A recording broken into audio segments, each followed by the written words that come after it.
everybody, and welcome here Tuesday night here at Tabletop Tyranny for another episode of The Lost Tales of Paradisia. I'm Tom, the DM, and we are here with our four PCs and players as usual. We left off with the group returning from the woods after their Ankeg nest clearing, going back into town to handle the business of drilling with the militia and getting them up to shape and figuring out who's good at what. Upon coming back, the group sold Ankeg head to a willing NPC that's going to hand it off to hopefully furnish the Hunter Hall. They met with the steward of the town to discuss things briefly and make sure that the soldiers, the town militia, was getting mustered, to which they were. And we spent a good long while of the scene entertaining that, with the group kind of branching out, each handling a group of different individuals and training them in their own way.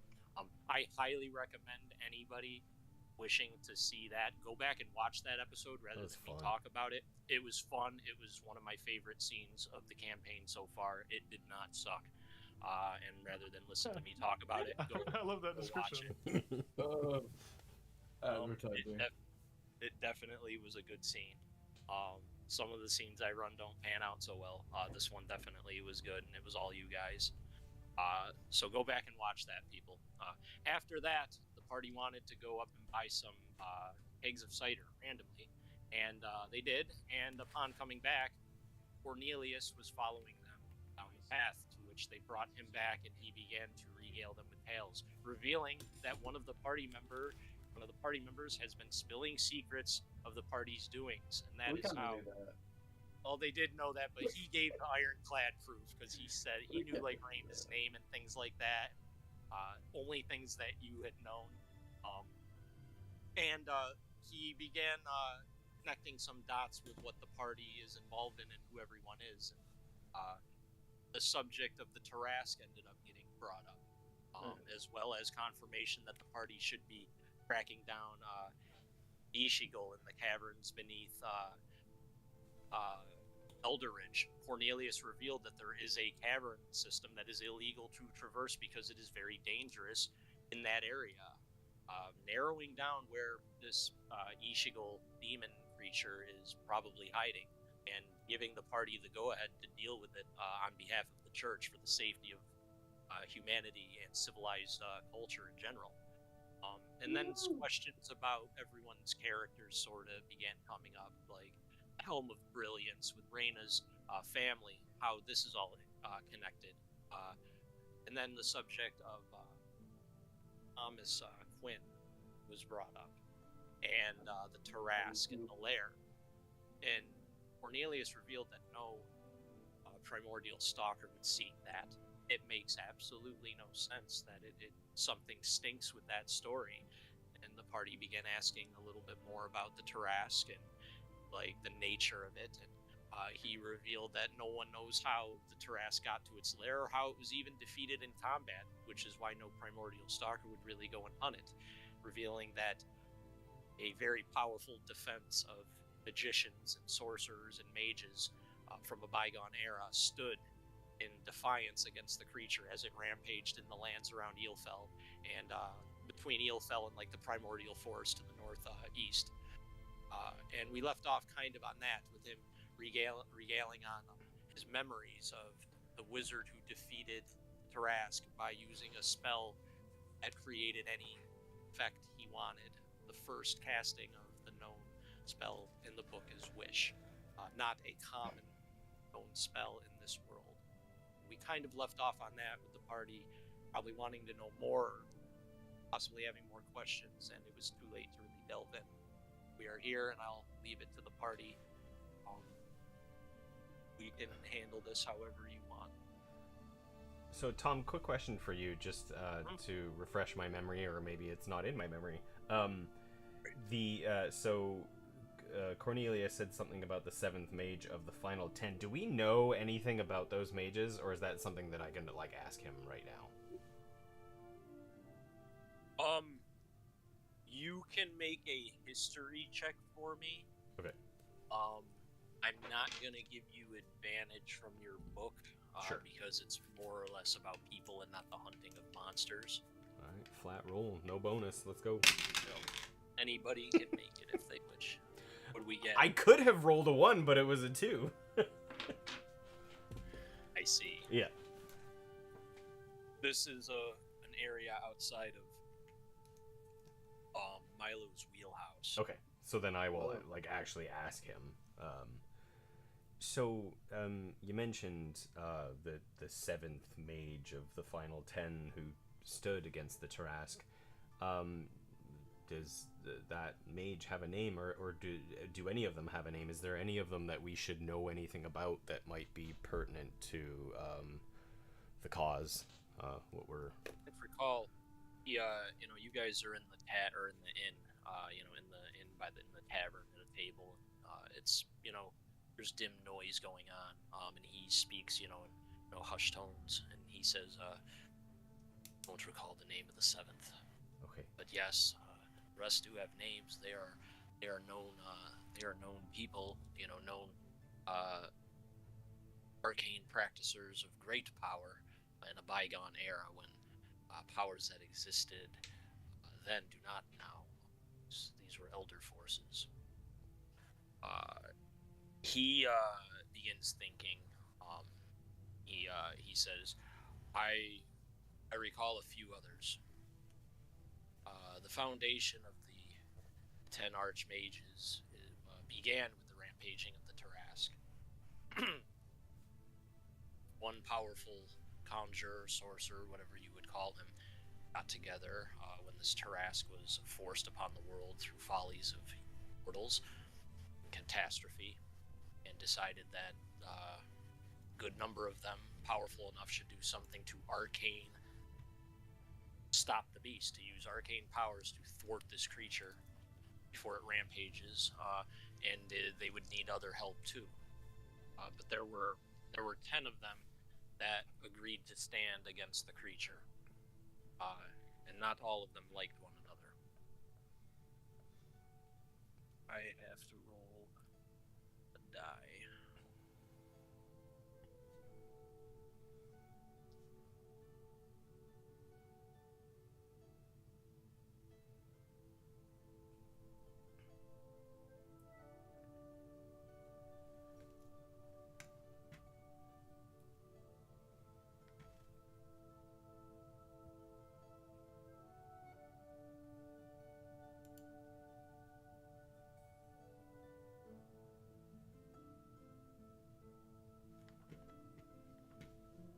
He recalls a bit more.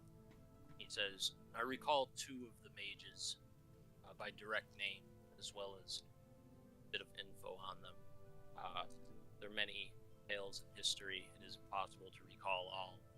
You would need to find a book yourself. But what I do know is the second one who stood against the creature known as the Tarask was the exalted magus Algahaz Harkencross. That's a name. That's not Milo laughing, but no, I understand. Yeah. It's quite a name. Oh, exalted magus. What was the last part of? What was the last part of that? The last name was Harkencross. Algahaz Harkencross.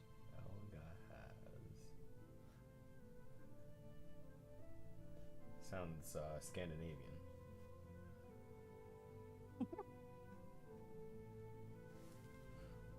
Algahaz was a magus who acquired many friends. A human in the most northern regions of the Evrost Mountains, which is you guys would know enough about the world history at least to know that is up in the frozen north. It's a range of mountains where a long time ago, during like this time before it was really uninhabitable, there was a dwarf kingdom that prospered there. And this magus, he says, acquired control through friends, influence, and eventually just magical domination. He eventually sat the throne of Moradin. So it is called, I believe. It is a throne meant for the dwarven kind, left and built by the god Moradin himself. It is an ancient power beheld by the dwarves of Avrost, and he usurped it and sat it himself, and it brought to him very long life. And for over 300 years did this man sit and rule, and his powers were unchallenged in that area. But above all else, he acquired a cult following of people that agreed to stand with him against the creature. And it was ultimately revealed that the creature's carapace did indeed have magical immunities. For in his final stand, he called upon all of his power and did send many blasts of crackling rays of antimatter, which were reflected in all directions from the beast's carapace. This was powerful magic. This was magic that could have unmade many structures, and used to waylay a mountainside and cause an avalanche, and all of it was reflected. Some of them were reflected back at him, and he was reduced to powder by his own spell as the beast rampaged through his arsenal of forces. No mage was able to harm him, and the second mage died an unglorious death, as did his near 350-year rule of the Dwarven Kingdom. The first time that Dwarven kings ever bent the knee to a human mage in history. That is to be noted. The other one that I recall is Linretha, the Spirit Walker of the Endless Savannah. She is a wild elf necromancer who was birthed in a very unorthodox ritual, a primal ritual conducted by shamans. It didn't do what was intended, but what it did do was infuse the newborn infant, who would later be called the Spirit Walker, with sorcerous energies, all bound to necromantic origins. She would conduct a reign of protection in her homelands against poachers and invading kingdoms. The Elgmar Dwarven Kingdom and the Eelfell Nation became her prime enemies as they were nearby and looking to plunder the lands. She would raise entire armies of wildlife, zombies, skeletons, entire flocks of dirge crows and undead horrors would come to the defense of the living land, which she would stride. She grew to be a very tall, powerful woman, and many sought her out for rumors of whether or not this was true, whether or not she could teach them anything worth of note, and many other things, of course. But she was not a very sociable person, preferring to use her talents of undeath to keep her areas secure and alive and free of harm. It was this talent that led her to being brought upon by the 10 mages. She provided a very series of distractions. Hordes of undead wildlife flocked and led the creature astray, revealing that no attack would be able to harm its carapace via normal means. Entire flocks of undead bison and wild stags would break their antlers against a hide stronger than dragon scales, it is proven. She revealed that nothing could harm it in terms of basic mundane attack nearly, for its hide was so thick. She then reached out for nether energies, still unable to penetrate whatever magical defenses the creature had. Upon being overwhelmed, she unleashed a series of screams which killed all wildlife for miles. The nearby onlookers, reporting to the remaining mages, were forced to stagger and hold their ears. However, she did one thing that no other mage did. She stunned the monster. It was unable to attack. Apparently, necromantic mind attacks do have some wormhole of weakness within the creature. The rest were able to muster a defense in this time.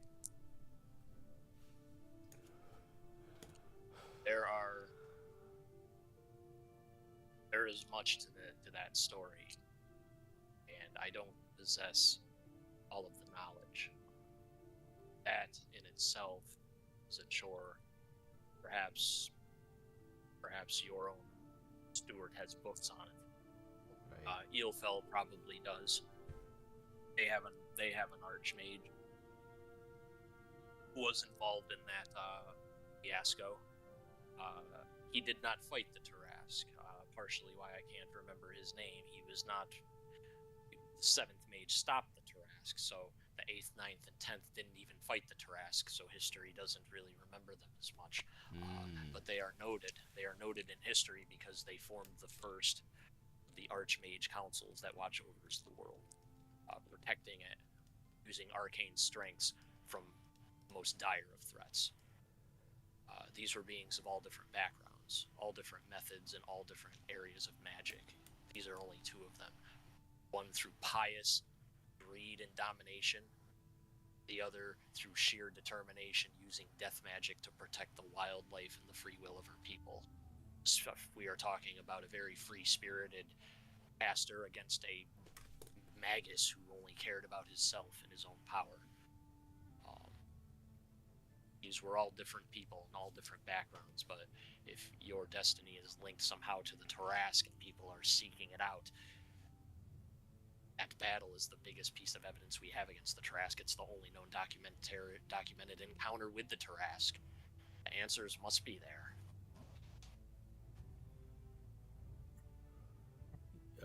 Holy shit. Okay. I mean, if at the very least, there are pages of lore written on this. This is merely all I know. That's what I was gonna say. At the very least, these just this little bit of information might, if not point us in the right direction, at least having that information might help us along the way. Obviously, we would use it sparingly, but. Sadly, more of those 2 stories, the evidence would be hard to obtain regarding those 2 at least. If Ross doesn't really exist as it is anymore, it was frozen over by the cold snap. The entire kingdom of dwarves wiped off the face of the known continent. That's where the magus rule. As far as the necromancer, her whole backstory, you would have to travel into Estmore. Right. You travel there. It's possible, though. It is more possible than traveling to the frozen peaks of Avrost. A journey you are not likely ready for. Yeah. Yeah, no, Perhaps that's not needed. Yeah, no, I more meant just having those names might make it easier to approach the research, right? In any library or just knowing a little bit about what we're talking about instead of going in blindly, I guess is what I'm trying to say, you know. But yes, they all have their histories.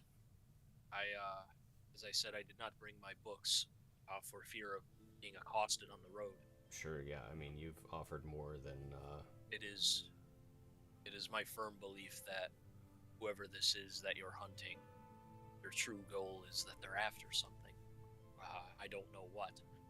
I don't know what they're after, if it's information, but I think that it is linked with our first meeting, and on that bridge, them wanting to keep me alive. Why keep me alive? Why take me at all? All I possess is knowledge and stories and what I was carrying that day. So, I believe that this demon and his minions are after some specific thing, and I just do not know what that is, but I've narrowed it down to that. It is something that clearly I know. It is something that clearly I have access to, and he doesn't. Just trying to narrow down what and how this involves you. No easy task. You are doing good work, though. Basil's notes. Right. Milo's just kind of sitting there. He's half listening and half thinking about how,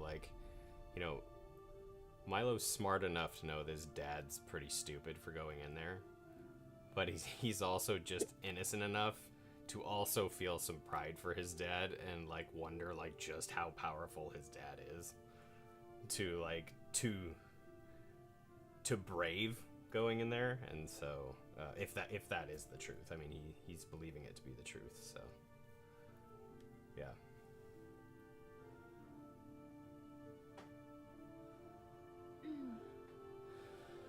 Well, anybody else? Questions, answers? I think I got mine.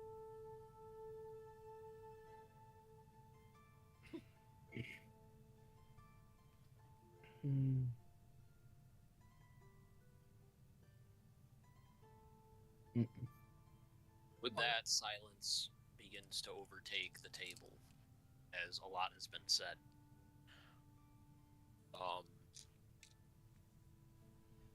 As he's beginning to, wrap up his drink and meal, he says, aside from this Ishigal business, the Helm matter disturbs me quite greatly. Why that is being re-earthed, and why that construction of such an artifact is being attempted, that intrigues me the most. And I wonder how that fits into all of this as well, because it is another strange occurrence involving magic that has not been talked about for many, many, many years.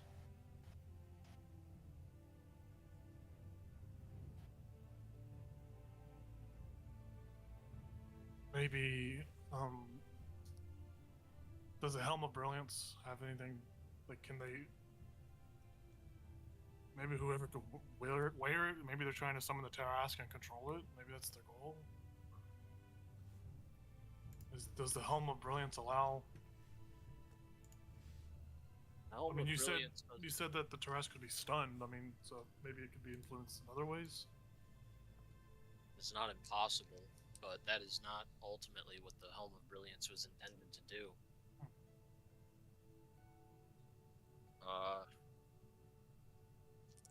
I'm gonna make a roll, actually, because of something. You can get an inspiration for that if you don't have it. Oh yeah.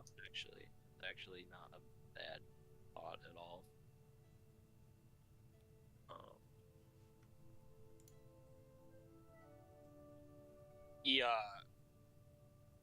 He thinks for a second, and he says, "That is not what is written about the Helm of Brilliance. But a Helm of Brilliance has never been created, so we honestly cannot say what its true potential is, or what it could be used to do, or what it's involved with, in conjunction with other things and other people and beings. It is safe to say that we are better off without it." Which is basically not, he doesn't say yes or no, because there really is no yes or no. No one's made it before, so how can you know, if... But history says it has not been written to do that. But no one really knows for sure.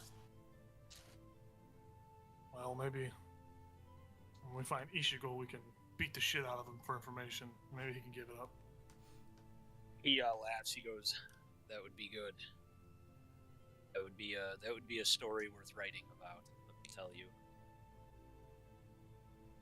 Well, get your fucking pen ready, because it's gonna happen. Hopefully. I do hope.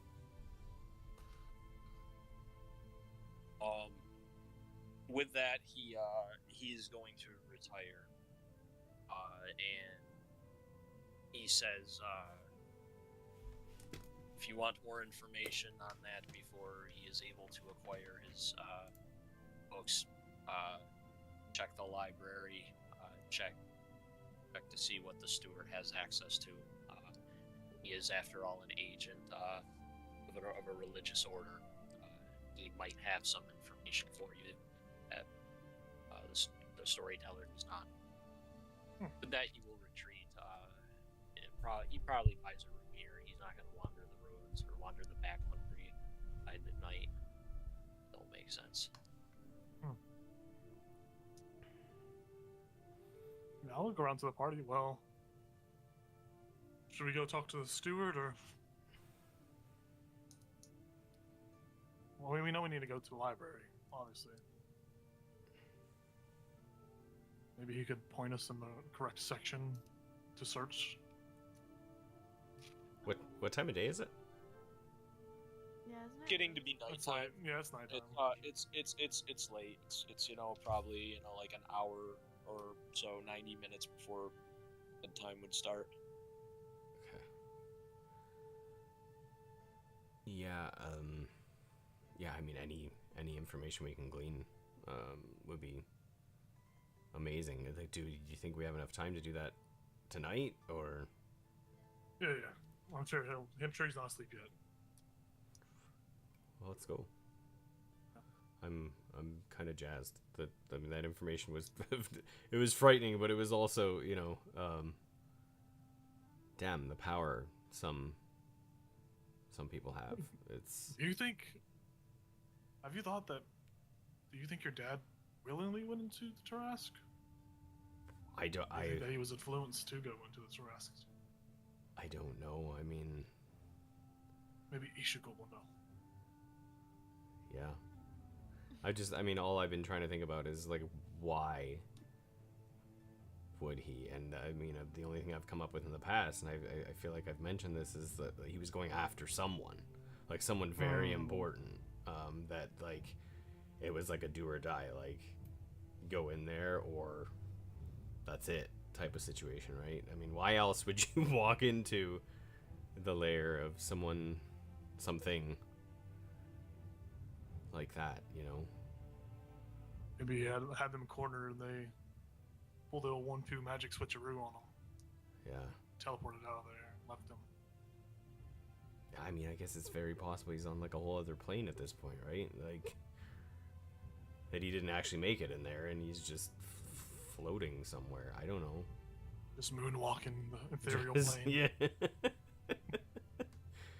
I mean, it's pretty funny, but sad at the same time.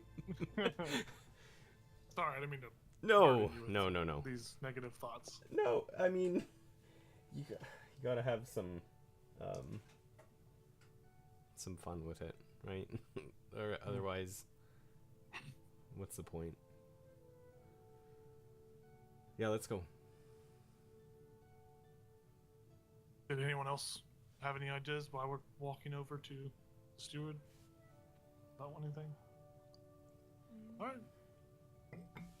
Strut over to the stewards and knock on our hamlet, home, house, tower, mansion, whatever it is at this point. That thing. Open up the door. We're going to the steward's manor. Yeah, we're gonna go pull him out of Okay. bed if he's asleep.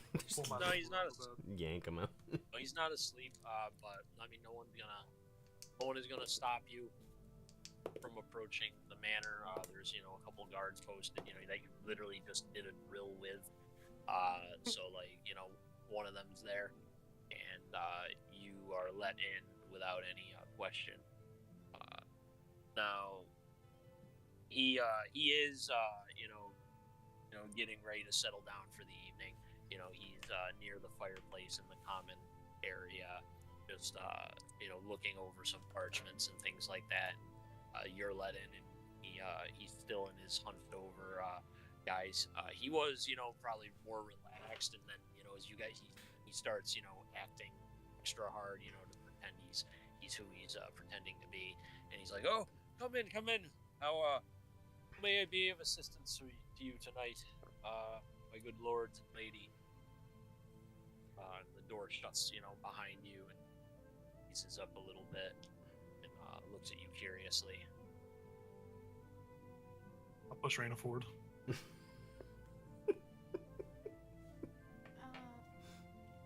Yes, go on. Wait, Fine. Is there information? well, how,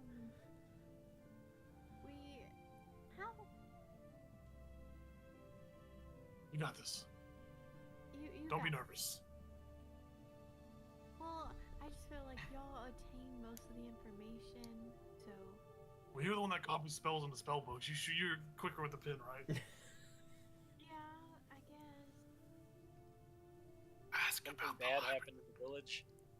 I know we need to get to the library. Any, so, the library. The library. Rest. We were looking for a certain book, and we were wondering if you could possibly help us. Maybe find the right section or lead us to it. We don't have we have no formal library. I have a collection of tomes here that you can browse through at your own leisure. What is it exactly that you're looking for? I have a limited collection until we branch out a little bit.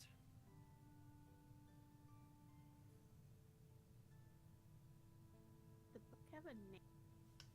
We're looking for a map Map. for caverns. In What Elder caverns? Ridge. Well,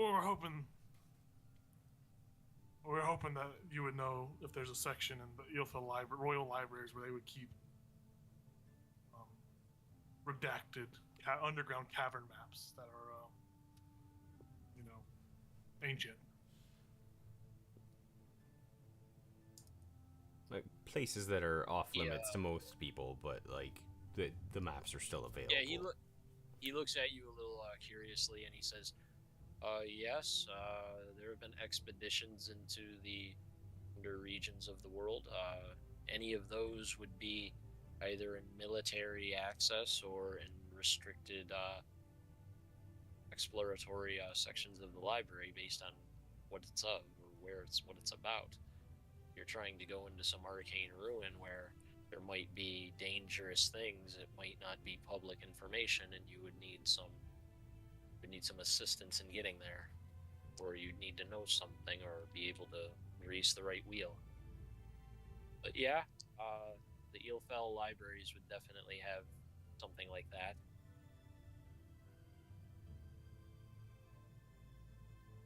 Because we think if we can find this map, that we can stop Ishigul in his path to whatever he's planned. We thought that maybe with your keen wisdom, obviously, intelligence, that you would know where at in the library that might be, besides just a restricted section. Let me make some rolls. Give me 1 minute. We panto.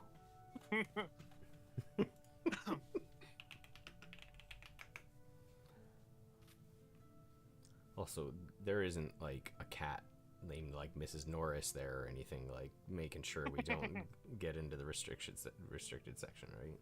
There might be, man. You don't know. Have your cat's cat fight. Hopefully we don't have to run into that giant owl spirit from Avatar: The Last Airbender. That would be the spirit of wisdom and knowledge or whatever. You're gonna go in there, and Orochimaru's gonna be waiting for you. Oh no. Good thing I have the power of believe it. Okay. Jujutsu no talk. Talk them down.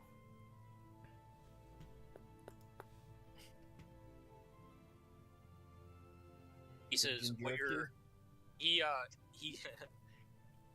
the steward speaks up. He says, "Speaking of forbidden atlases, which would be in the exploration district of the library, they have maps of various natures, both public and restricted. Would need proper clearance to get anything that would be dangerous, anything that the government is, viewed as not for public eyes. I don't know how best else to describe this. I've never gone in there asking for such things, but it is possible that we could wrangle you up some paperwork.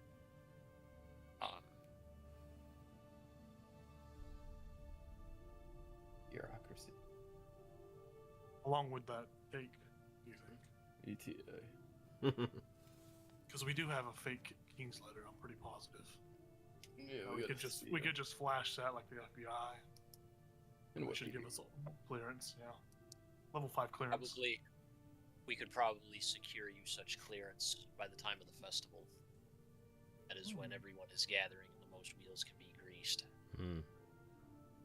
Everyone will be in one place at one time that has anything to do worth a shit in Neofell, so we can talk to people then, have the best chance. Otherwise, we're just sitting here waiting for proper work done. We can't just have it done in a blink of an eye. It doesn't work that way, but given time and the fact that we're having a large festival and everyone in one place, I think you could leave the festival and probably go right to the library if you wanted. Oh. If that is what you so wish. You are charged with clearing out this threat. If that is what you deem is your proper path, I will not interfere. Yeah, this guy's just been bugging me. Ishigo, I mean, of course. He's just been bugging you.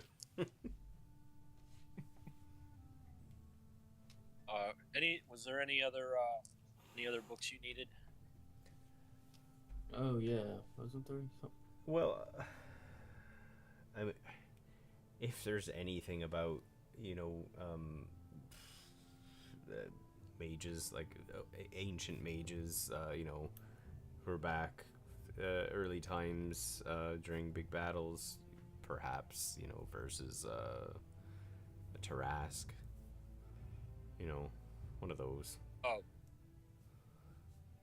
Battles and Beings of Myth and Legend. Yeah, I have a copy of that somewhere. Oh shit! Hell yeah! Who's the author? Oh, that fucking book! I got that right there. Right?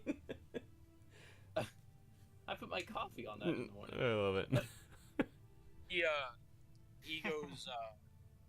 goes into an area of his house you haven't been in yet, and he starts rummaging through some things, and you can hear him like moving different books and things like that, and you hear them against the shelves, and he's like, there it is.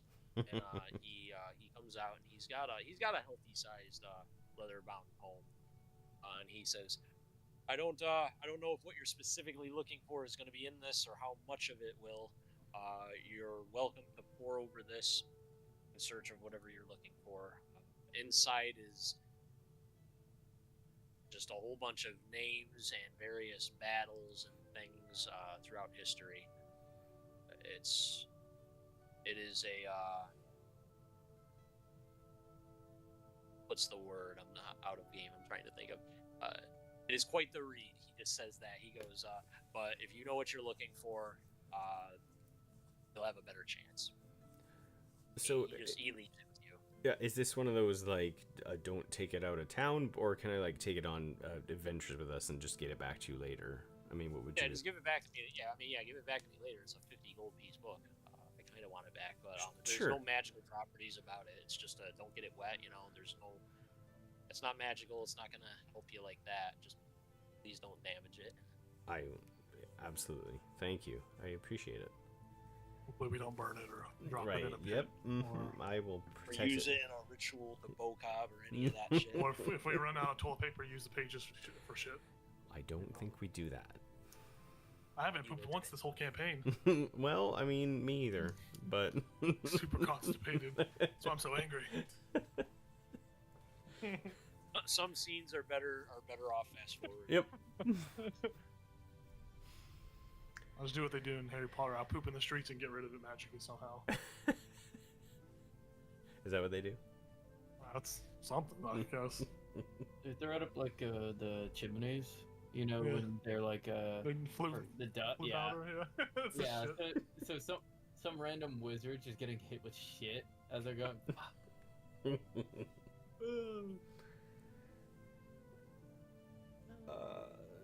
Wait, did we get the information of what the section would be, or?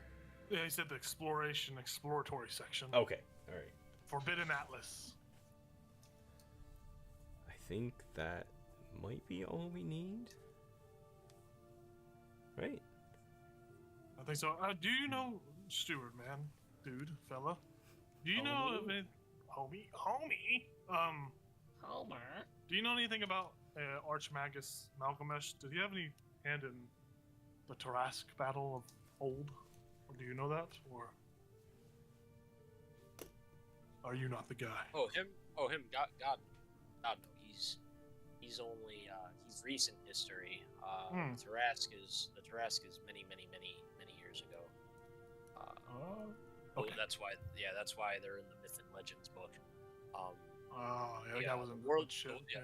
Well, the warlock you met now might, in 1,000 years be written in a book as someone who did something, but he's recent history. This book is a little bit older. You haven't heard word from him in a long time. It's funny that you mentioned his name. I could bug him real quick. I can call him up on my little bug phone real quick. No, don't bother. We have many of these so-called phones, and we have not been able to reach him. You feel free to try, but I think it would be a waste of usage. He is gone, Maya, is what I'm saying. I do recall. I don't know if you were the guy I was supposed to. I don't know if you were the guy I was supposed to like say it to, but he asked us to put in a good word for him. That he'd helped us when we met him a minute ago. He wanted me to, or he wanted us to report to superiors that he was helpful. Is what I wrote down in my journals. It is believed he was atoning for his crimes. It is believed that he was working with us. Which is funny why he disappeared, why there's no trace of him. That is not a mystery I feel we can solve. Others are looking into that. Okay. I just thought about him. As did I. Twinkies. Well, I don't have any more questions. I'm all out. I mean, it kind of sounds like we're off, right? Off to the races. To see a wizard. Yeah. The wonderful Wizard of Oz. He knows it. Or Eofel. Wizard of Eofel. It's Jeff Goldblum. He's here. He's the king. Yep. It's Jeff Goldblum. I think I want to be royalty now. We should probably sleep first, though, right? It's late, and Yeah, I'm a little tired. yeah, All that hard training without my shirt on really got me sleepy. I bet. You know what I mean, Basil? Yeah, I'll just flex. Or do you still have your shirt on? No. Oh, I have my okay. I'm just flexing. Just walking around shirtless this whole time. It's too much work, though. Too much work to Milo flex. looking for a scale. Yeah. Always. Just a little glimmer. Firelight, sunlight, reflecting off. I'm there. I think it's time to hit the hay. Yeah, Milo just say, at least for me. appreciate the book, the information, and we'll be off probably fairly early. Basil, is there anything, any words you want to impart before we depart? To him or to you? No, not to me. You're gonna be with me. You can impart whatever words you want on travels. I just mean, You know what, the one-liner. we're leaving. We're leaving this place back in charge with him and those we trained. So maybe there's, Right. a message. Send me a letter if you need money. Ask me in a couple weeks. Not now. But I'd really love for the city to come along. Send me a letter just like I've been sending letters, Oh, yeah, let us know if things go fucking wrong. I mean, just keep us informed. Appreciate it. He tells you if anything that drastically were to go wrong, it is unlikely word would be able to reach you in time. That's fair. At least we know. They will pray that any threat they get is strictly common wildlife and bandits, to which case your guys' training will have prepared them. Hopefully no monsters will descend the town whilst you are away. That is the plan. That is the hope. Where's our little? Can we make sure we have Anayeth with us? Our Asimar. I think about him every like half an hour. He's in this house, right? I'm pretty sure he's here. He's probably in the tower. Yeah. He's probably in the tower chilling Okay. and trying to fucking meditate to get his celestial memories back. He That's does fair, a lot yeah. of that. It only imparts any wisdom worth of shit every 5 episodes. So He's our got a exposition. big lot. He's our exposition guy. I can't believe you saved him in time. I'm like, oh great. All right, fine. He's got broken memories. We'll make something about that. Now I got a cool pet too. I got a cool little demon dude in my pocket. No, that's cool though. I expected demon you to get like maybe demon dude if you kept him alive. But yeah, keeping the Azamar alive was funny. I love it.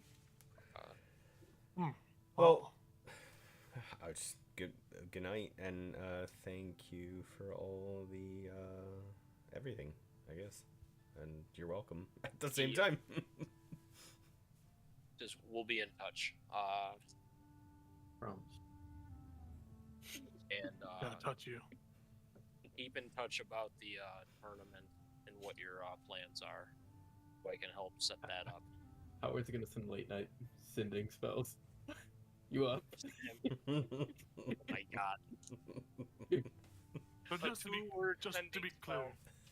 be clear, if we head to the library, by the time we get there, will the letters be, or will our forged documentation be with us? Or I'm confused.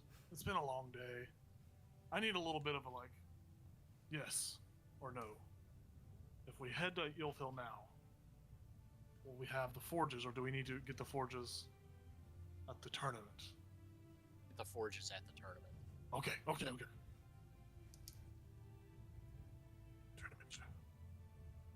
And I'm hopeful that you will tell us who to talk to about that, or should I just pickpocket everyone until I find them? Do you? Mine. He asks you, do you want access before the tournament? Because you could take a river trip to Eelfell and then go to the festival from there if you wanted to. If you want access to the library prior to the festival, he can do that. Possibly.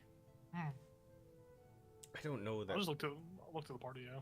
I don't know that we're in that much of a rush, right? Because the information that we need is to help us in a whole other location, right? It's not like it's information we need in case we get attacked or... Right? Am I thinking about that right? Like... I mean, I think it doesn't really matter how fast. If you can get it to us sooner, great. Yeah. But it's just up to what you're able to accomplish. Oh, you are, is what she's saying.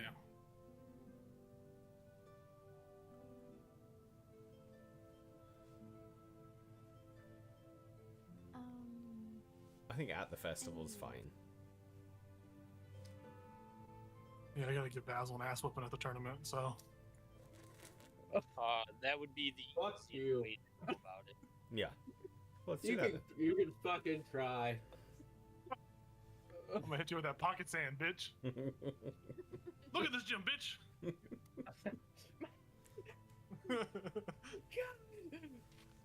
Alright, so tournament. It's like the nest all over again. Oh god. Alright, I'm gonna go find my bed that I have a knowledge of where that's at here. Yeah, where are we sleeping in this place? We have a house, right? I don't know, but I'm looking. Is this where the last There's time we slept, we there's slept? accommodations at the tower, or the inn, or really wherever you want to end up staying. But we ended up sleeping in the same room last time, right? And you were up in the tower. Yeah. One bed trope. Yeah, the mid-tier of the tower. I want the room with the California King Tempur-Pedic bed with the massager on it, the sleep number package. and the hot tub in the floor. Yeah, you got the party level. I got the honeymoon. Heart-shaped hot tub. Yeah. The waterbed. You got the rave area of the tower. Everybody just hears gothic bass beats hammering against the stone building all night long. Oh shit! It's just Hal on his lute. All right. Bedtime. Yeah, you guys can go back to the deep if you want, or you can stay at the inn. That's the easiest routes to go. I'll stay in the keep. Yeah. Why not? Okay. Keep makes sense. For sure. Is anybody doing anything before the night is up, before long rests happen? I think I'd start looking at that book. Are we staying in the same room? Like, are we paranoid at this point, or are we more, like, relaxed? I'm vibing. You're vibing. I can set up my alarm bell, so we won't have to be as paranoid. Yeah, we'd still have to be in the same room, though, right? Yeah. I mean, I'm alright with that. It doesn't bother me. I just kind of lean up against Nyx and snooze, but... Up to y'all. I don't know. We have a lot of monsters after us. It's So probably... maybe it is smart that we do. Yeah, probably. Yeah. Okay. Just so you guys are aware, influence your decision. Always smart to cast the alarm spell. There are guards in here, militia, that not in your room specifically, but down guarding the doorway. Yeah. On the upper parapet level, and surrounding the area, there are a combined total of probably 6 to 7 guards, at least in the area, because no one's going to be fucking around in the town at night. There's only a population of 100. Sure. So if you do want to cast an alarm spell, I encourage it. It's definitely worthy, but that is the full situation. There are physical bodies stationed in this building while you sleep. That's that. I'm gonna put some trust in the people we just trained to at least die loud enough for me to be able to get ready. I mean, I trust them, but I mean, what happens if my blanket turns into a mimic? Like... Well, you shouldn't have that fucking blanket then. Well, I don't know. Blanket on the bed. I don't know. Stab it before you lay under it, I guess. Sure, I'll stab everything before I use it. That'll be my MO from now on. What a horrible life to live. Right? What a horrible life to live. Step 1 out of 427. Click, click, click. Step. Milo suddenly has OCD. Oh no. Not every day a house turns into a mimic. Well... Wasn't it? It was Basil that got fucked up by that too. He jumped right in. Yeah, because I was like, yeah, you're fine. Go ahead. It would have been Milo. It would have been little Milo. It just adds to my trauma. I'm like, fuck. I critted him too with that, man. Like, that was bad. That was a terrible hit. Okay. Yeah, I feel like we're first So sleeping. the paladin jumps into a church. You prefer what? I feel like if we're safe, I think Hal, just to kind of try to put some trust in the people. I think he would probably just sleep and take his armor off and sleep in his just undershirt. Get comfortable for once, and then go to sleep. I'm casting. What, are we in the same room though? I think so. Yeah. All right. I think I Milo. have to do it as a ritual, but Yeah, fine.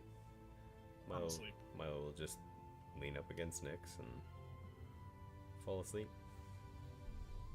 I'll open my eye again before I fall asleep. Someone remind me to go get my sword from the blacksmith before we leave. All right. Good night. You managed to cast the ritual. I'm gonna go to the bathroom really quick. I'll be right back in like a minute. Okay. You guys can just role play while the ritual goes off, I guess. I snore so soundly as I fart. I'm gonna go to the bathroom. Well, you know what? Okay. I'll just go to away mode.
casting the alarm spell ritual, Milo begins pouring through a monotonous tome filled like a dictionary. Sometimes there's pictures. Now this book you've seen some books have this effect where lasting prestidigitation magic gives color to some of the pages, giving it a more modern color look that we're used to seeing in real life. Technicolor. Arcana color. Yeah. We got Technicolor, they got Arcana color. I love it.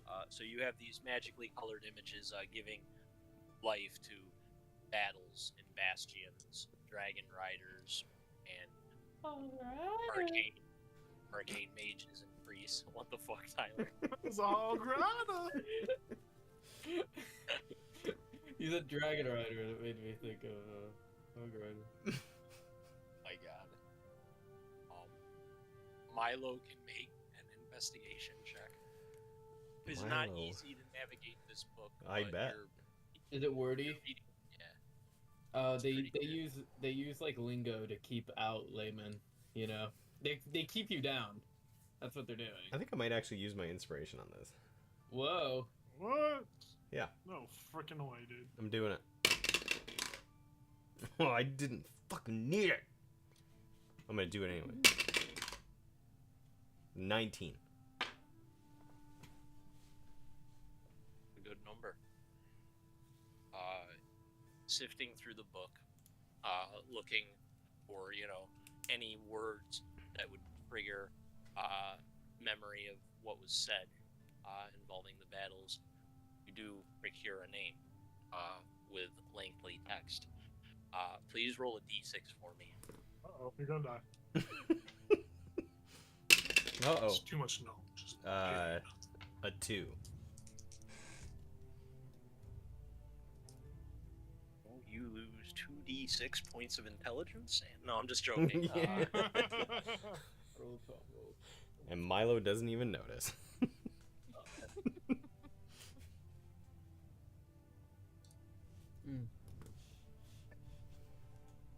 Come across a familiar name as you're scrolling through the pages as Reina. As Reina is casting the ritual. You come across Elgahaz Harken Cross, the Exalted Magus, and you get a volume of text that is far more in depth than what Cornelius talked about. I'm gonna send it to you. Feel free to ponder it as you're at your own leisure. Yeah, I was gonna tell you to do that. I'm going to do that. Yep. Yeah. We discussed it earlier. Yeah. For sure. It just says, fuck you, Craig. Yeah. Ancient Fuck you, text Craig. of Exalted Magus. Like Hodor saying hold the door so many times it becomes a... an So actual thing. is that a thing? The fuck you, Craig thing? Because I follow a streamer where his response to someone who kills him is "fuck you, Craig." I have no idea. Okay. I have no clue. In Crab horror stories, there's mentioning of I think a Craig, to be honest, and there's something of that regard, but that's all I can remember. I just take pleasure in the fact that my name is Irish. O'Malley. O'Malley, eh? Get your hand off me, pot of gold. Makes me want to watch The Leprechaun. Oh, it's been so long. God. Jennifer They're remaking Aniston. that, I hear. Yeah, Are they really? Yeah, Jennifer Aniston. Yeah, I heard they're gonna remake it, and I saw a poster on it, but I gotta look into it. I saw a lot of posters that ended up being like fake trailer posters, and they were convincing too. It requires actual looking up to debunk them. Oh man, I Boy, hope did I fall? I fell into some rumors. It was bad. I hope Jennifer Aniston's like big enough that she's like, yeah, I'll fucking do it. Show up.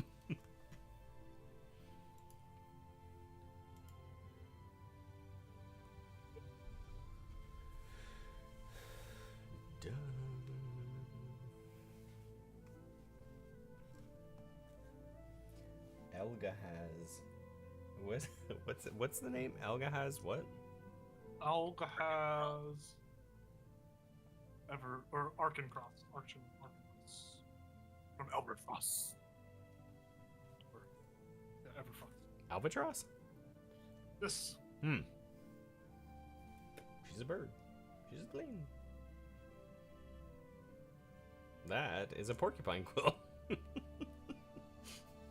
it is. She should write you some letter. Write a letter with that. 'Tis a quill. Oh, that's a good call.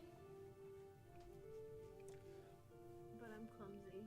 I can put it through my beard. I have But a little beard thing. I get it. But I'll poke myself and it'll hurt.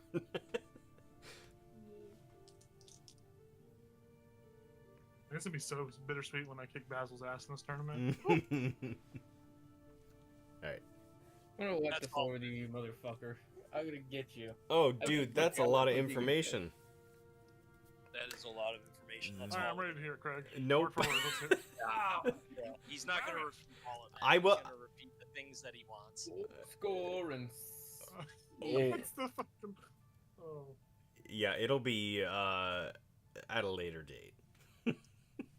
It will not be tonight. Probably not tomorrow morning. Give us one word from it. Runemancer. Oh, sweet. Wow. What about the one after that? The. Damn it! Yeah, this is one of those, like, Milo's like, I've read a lot of books. I'm gonna need to process this. Reyna. Junction. Reyna finishes the ritual. Cool. No interruptions. And that does not put a spell slot up. Right, you don't have to expend the spell slot. Nope. I don't have many spells left anyways. Oh shit, you definitely need a long rest. Yeah. And she was trying to kill her fucking trainees. I didn't Yeah. Oh, I forgot about that. One got a good hit on her too. Oh. scared. Yeah, actually remembering that, Milo will just like, he'll kind of look up from his book, just trying to process this, and it'll be like, Reyna, you're right. Yeah, why? Do I not look alright? Well, I mean, sorry, I don't know much, but I can cast spells. I mean, let's be honest.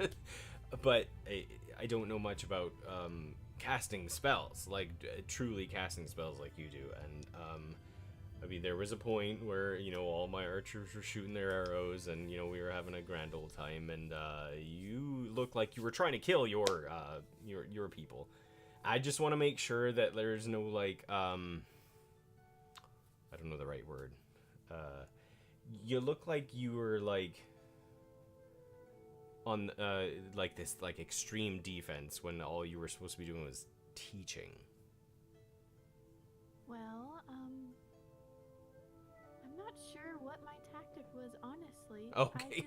I just kind of had them coming at me, and I defended myself, and honestly, I wasn't that hard on them.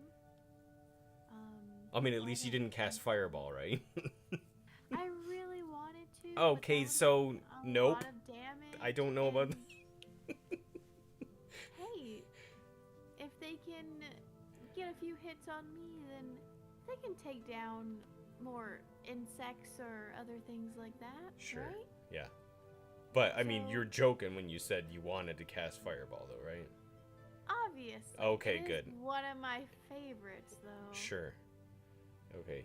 Yeah, no, like I said, I don't know a lot about, like, when you get into the, like, the thick of casting spells. I just wanted to make sure that, like, in that whole pursuit of teaching, I mean, actually, that's actually a fair question. In the pursuit of teaching, did you learn anything?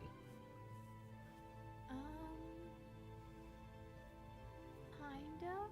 Yeah. I mean, I got hit a couple times, which I was very surprised. I didn't think I was going to, honestly. But I was very surprised by that. So it sounds like you learned to not underestimate your opponent. Yeah, most of the time, though, I stick to the back. I did have 2 2 of them on me at once. But That's what she yeah, said. Wow. Attaboy. Dang. Oh no. Wow. I was expecting that from Jacob. Attaboy. Attaboy. Jacob or Tyler. What? Everyone gets one. No, I understand. I mean, we both kind of stay back, right? I mean, that's kind of what we do. We let the strong ones go to the front and take all the beating. I mean, strong. I mean, let's be honest. That's just muscle.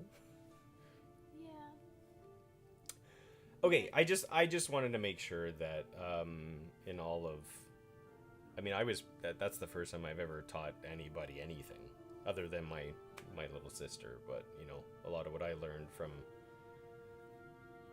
that was just stuff I learned from my own mother, which she would have taught her anyway. So it was interesting to be in charge of something like that. It was actually fun. I had a lot of fun. Me too. I really like when they gave up. It made me feel Well, good. I'm sure you did. I didn't get into the whole, like, you know, let's face off bow to bow, but that's not really how archers work. So rangers work. You know, be interesting to have a bow to bow battle. Would you just stand really far Yeah, apart I don't and know. dodge each other? I don't know. I feel like the true test is who can hit more accurately. So. Oh, maybe you're riding on the back of a horse and shooting at. Or a cat, and I just gesture towards Nyx. Oh, yeah. I like that Not though. everyone has a giant cat. I mean, they could. Oh, really? I don't know. I came into mine, so no, that was gross. Good to Dirty. know. Shut up. There we go. Jacob strikes again. But yeah, thought I it, mean, he knew. yeah, I did. Like I said, I just wanted to make sure that that this isn't the right phrase, but that wasn't too much for you, because it just seemed like there was a point where you were like frustrated or caught off guard, I guess. But I mean, that's okay in battle, right? Yeah, I wasn't expecting the little one to have magic. It was very surprising. Wow. That was Okay, that's that was amazing though. Like they have someone they can continue to flourish and put time into and could protect this town. yeah. I mean, I mean, that's definitely something you learned. That's something we all learned. There's some defense there that we didn't think we had. So hopefully they're willing to defend when it comes down to it. Well, we'll see eventually. If not, Right. I mean, we can't just stay there and babysit. Yeah. All right. That's it. I just wanted to make sure that you were good. yeah, I'm a little drained, but I'm all right. I mean, that was a lot on kegs, and then the training, and I mean, your training was obviously a little more intense than mine, so I bet you're a little tired. Yeah, a little bit. I think bedtime is what I need right now. Yeah, A let's long sleep. let's do it. Let's sleep. Reyna and Milo can gain an inspiration Hell yeah. talking through their memories of fighting and recapping the event. What's more ironic is Reyna talking to Milo about the tactics that she employed, because written in the monotonous amounts of information is the Magus that you just read about, literally fighting the same way, despite being the most powerful magic user in an entire kingdom. He is the only one that brought dozens of followers, and he let his friends do a majority of the work and died while he sat on a arcane type construct, and all of them ended up dying. And he was the most powerful caster of the time. Sometimes strength in numbers is what you become known for, and it is employed effectively on the battlefield. Sadly, the Tarrasque is immune to most magics, and it didn't work out for him. Mayhaps it'll work better for Reyna. Yeah. You. Yeah. All right. I love it.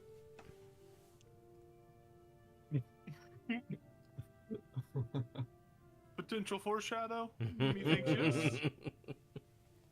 I'm a nice wizard. I wouldn't let you die. Now, who's the construct? He's gonna be on top of Nyx when everyone's dying? Huh? Nothing. I'm asleep. No one mounts Nyx but me. What? That was on purpose. Oh my goodness, on a roll. What me and my cat do, that's our business. Correct. Oh no. Oh no. We Meouch. sleep. Meow. Sleep time.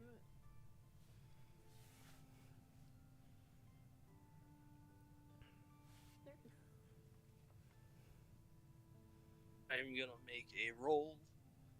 Whoa. Oh yeah, we didn't take watches. We're just sleeping. We got our guards on duty. This is our first real test. Are you guys gonna do? Are you guys gonna do? We didn't discuss it. Honestly. Yeah, Milo went to sleep. You still can. I haven't made the roll yet. I'm In case still something does up. happen. I'm still up. Honestly. I'm looking at how. The thing is, I'm just like looking at him and muttering. I love it. Muttering under my breath. I'm gonna. some of you Everybody will be wants awake. out. Alarm spell on too, so. Oh yeah. Yes. I've taken that into account, and also based on the time, some of you will be awake. Not all of you require like a full 8 hours. So based on if anything happens, Take it or leave it.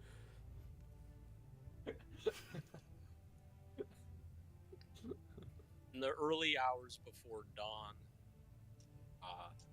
a couple hours before your long rest would kick in, a scream outside of the keep, in the direction of the waters, and I'm gonna say it's loud enough. It probably startles all of you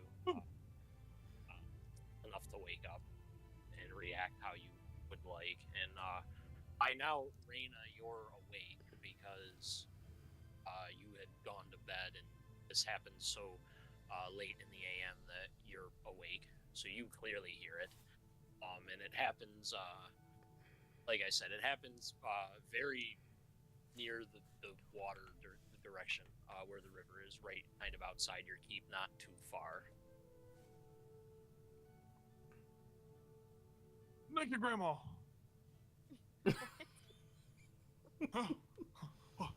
What's going on? Was that a scream? Yeah, it's from over there. You hear some of the militia shouting outside and reacting to the situation. Son of a bitch. Screaming about the river is about all you guys can hear as you're river? just waking up and coming to your senses. Your Yeah. first real job. He'll be all right. So we got a long rest, right? No, I don't. I don't think we Not yet. completed it. Yeah. I'll get my goofy ass up and go look. I think Reyna completed hers Yeah. though. Yeah, Yeah. I got one. I'll get up. I think Yeah, I'll get up. I'll get up slightly before Basil to go check on it. Wow, I'm gonna start speed walking. I match his pace and make eye contact with him. you guys are ridiculous. Milo's just like rubbing his eyes, but he's already on Nyx, and Nyx is already moving along. What the fuck? The smell of danger, the sound of terror. Who is going to investigate the outside? I'll go help. I can help you, Tyler. I can help someone. Yeah, I would go too. Like, Yeah. that's our I'll charge, bring right? Yeah. Yeah. I'll help Raina. Are you guys heading down all the way, or are you trying to look out one of the? Are we openings on, like, to a see what's going on? Are we on like a second story, or where? What's the? Yes. You are not on the ground floor. you're in the middle section of the tower. Oh my god, I want to do superhero landing out the window. Well, that's what, like, my first thought is, like, if they're screaming and, like, I kind of want to ride Nyx out the window. Yeah, I want to jump out the window with superhero landing, do a twist, flip. I'm gonna go down the stairs. But there's also this, like, very groggy, like, I mean, Nyx is a cat, so Nyx would be like, yeah, I'm ready to go. Shit. I've made my mind up. That's Yeah. what I'm doing. Yeah. I'm doing a swan dive out the window, and I'm twisting and flipping, and hopefully landing in a cool 3-point stance. I'm gonna go get on Thunder. Down the stairs. Yeah, I would go down the stairs. 'Cause I'm not hurting myself. And I call Thunder to me telepathically. I'm like Aquaman. I think the best question is could Milo and Nyx fit through the window together? Yeah. Probably not. Probably not. Okay. Nyx is still you would maybe be able to squeeze through the window, but Nyx is actually a medium-sized creature. This is. Have you seen cats though? Yeah, but not a medium-sized cat. The musical or just cats in general? Could Nyx fit through the window by herself?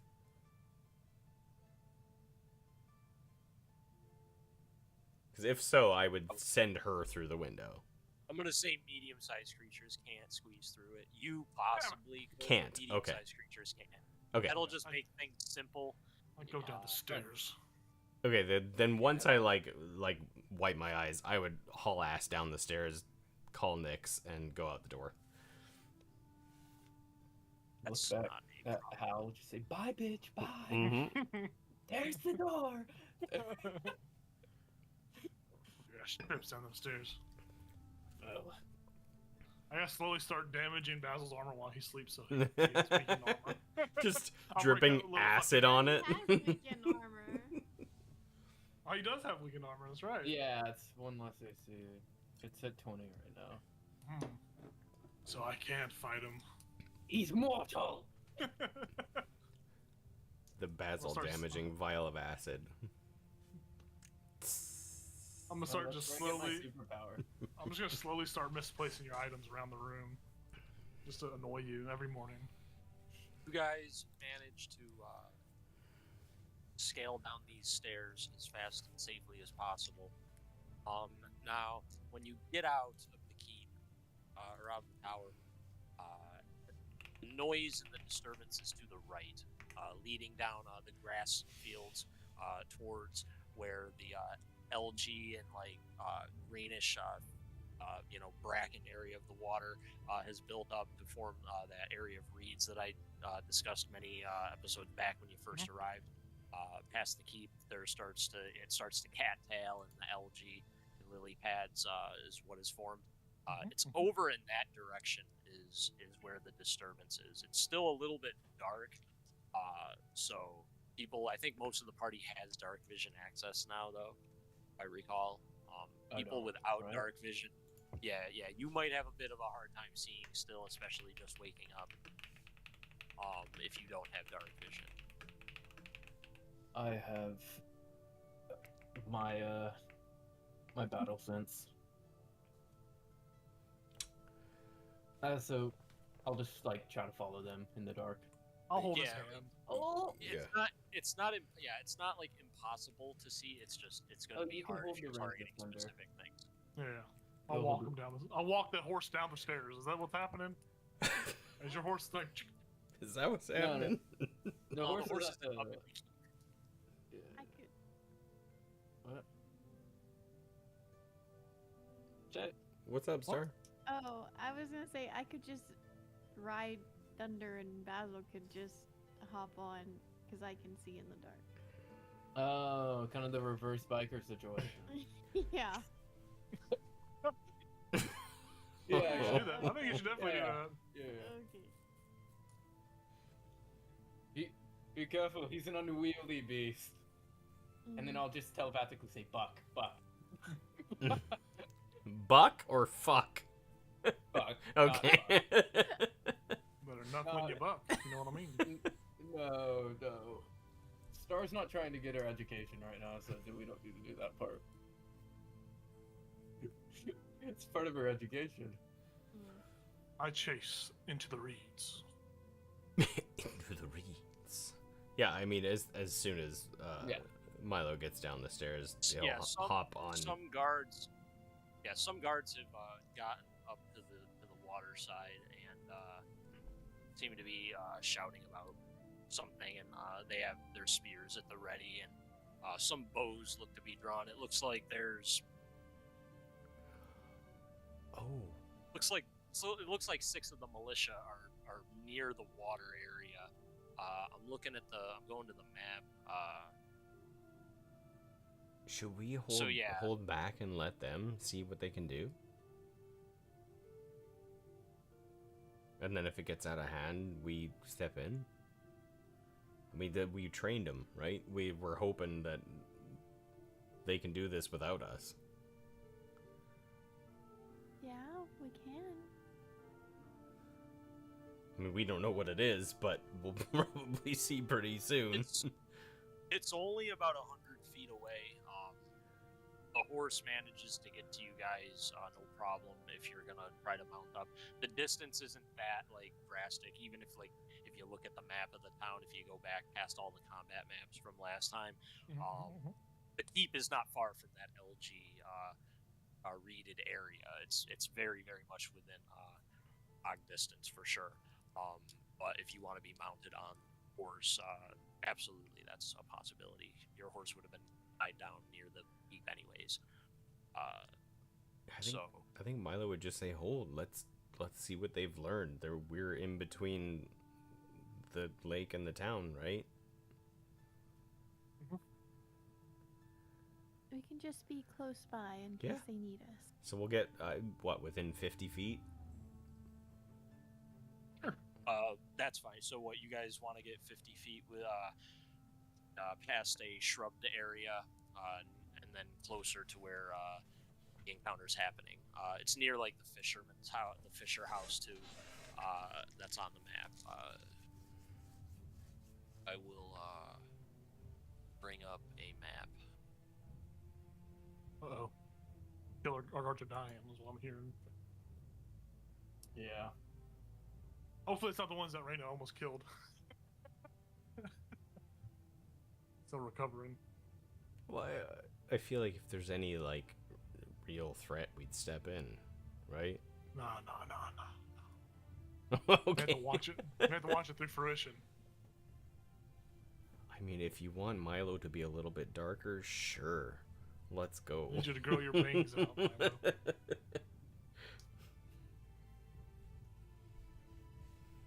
So as you begin getting closer, near the Fisher House and where the river bends around, and the algae bloom has thickened and the reeds get too thick to really see into the water takes on a more dark color in that area.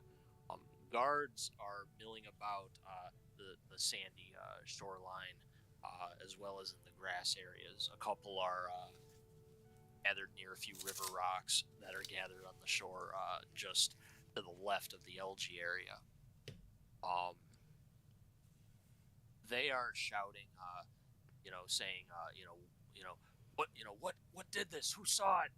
And someone says, someone went down in the water. He was fishing.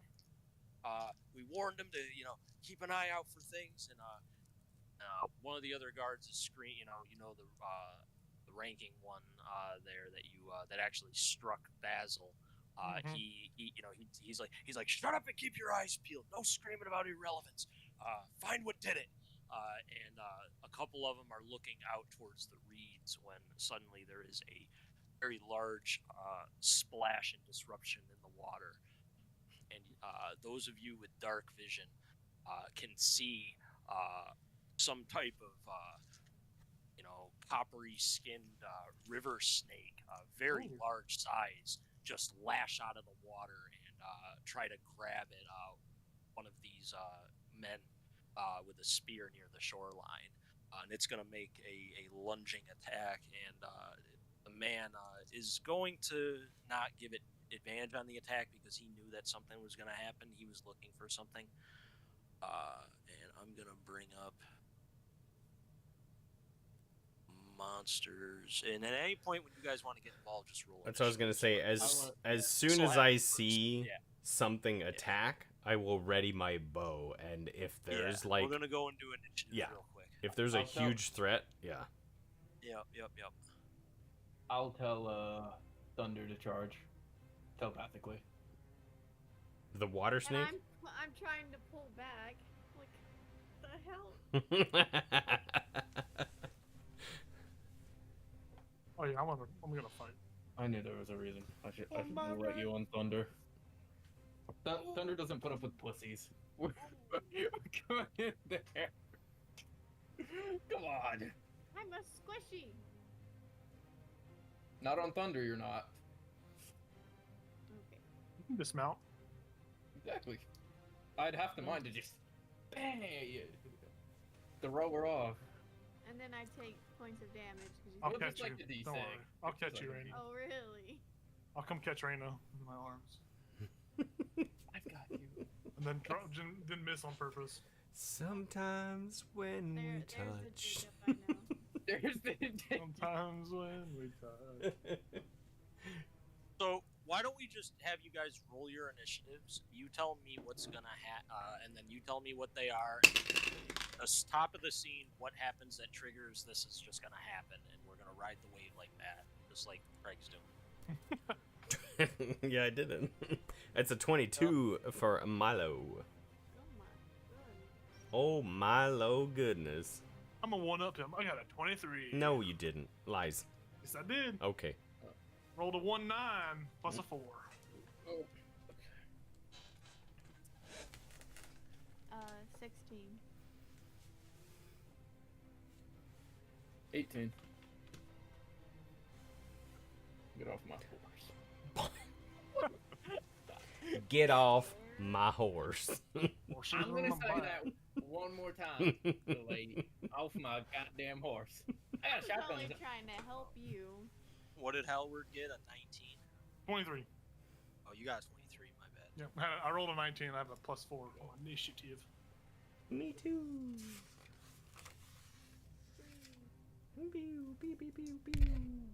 Oh. So I mean, I Did rolled Raina a get? 12. 16. Basil. 18.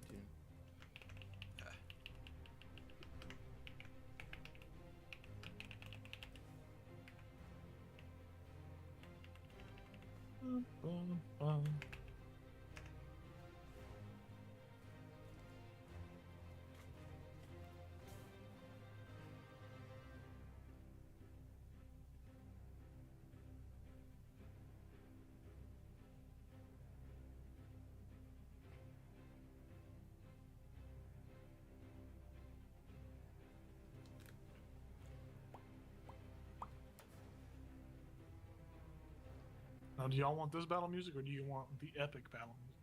I like this so far because it's like it's just the ramping. same thing It's over ramping and up over. to something, right? I have no idea. We don't know yet. I think it just continues. Someone with the handle Arrowy said, "Hi, pal. Long time no see. Hope D&D as well. Kind of wish I could. I know." He said, "Kind of wish I could play D&D." Doesn't he play D&D on Tuesdays? I don't know. Pretty sure he Does he? does. Or he works or something. I just Oh, said, he's good. Being a "Well, fucking nerd. ask nicely."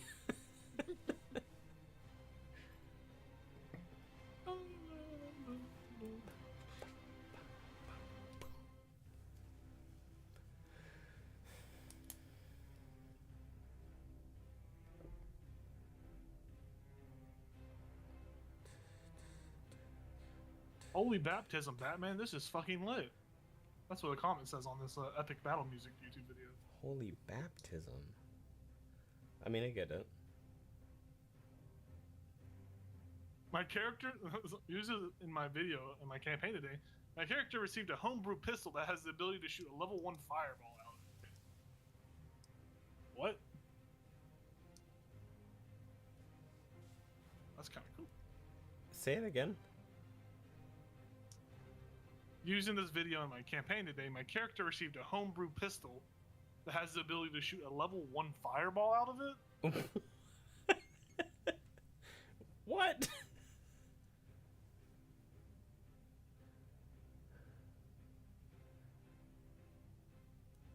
All right, so Jacob. Yes, that's me. When I send you things on Instagram, Indeed, I'm gonna need a little bit more than a heart. Because I never know if you actually like it, if you think it's funny, or if you're just responding. If I like it, You should, when you think it's unfunny, send a middle finger. Right. Or I like a send you gross so thing. many of these things that I'm like, oh, he's gonna think this is so funny, and it's just a heart. I'm like, here, I'll put my this- heart I'll- is broken. I'll reply to the last thing you sent me, the Barney video. Which was fucking hilarious. That was good.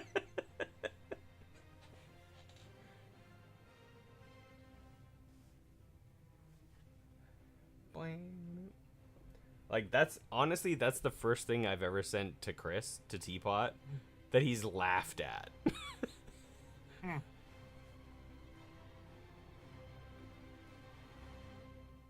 Trying to find. Sorry, I had problems with the. There you Oh, you're good. go. Boombox for the Hell yeah. Let's go. words that were said in that video. For some reason, when I looked up what I wanted to look up on the GIF, nothing popped up.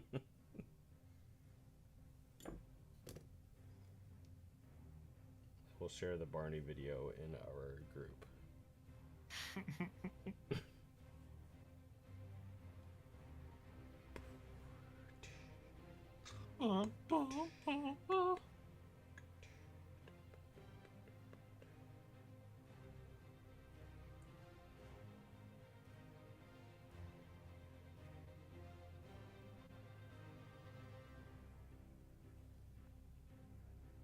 Alright, sorry. I was updating where your positions would probably be based on where you had said, You good? and I had a fucking complete meltdown with the colors. They wouldn't like load in like they normally do. I got it working as best I can for right now.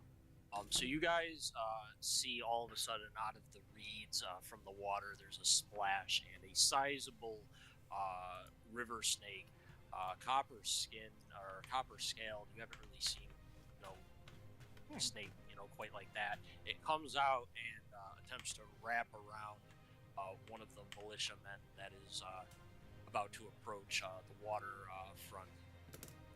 Is that one of Hal's? Hopefully. Yes, it is. I hope so.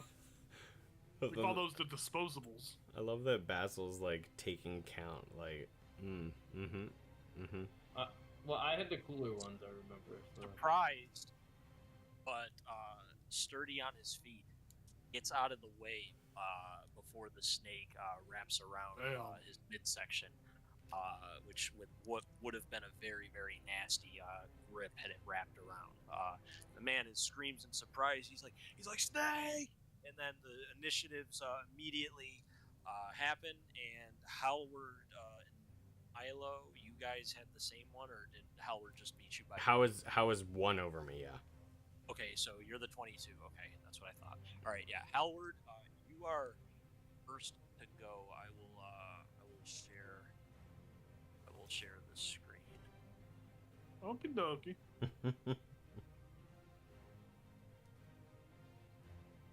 See that, Basil? My men don't get grappled.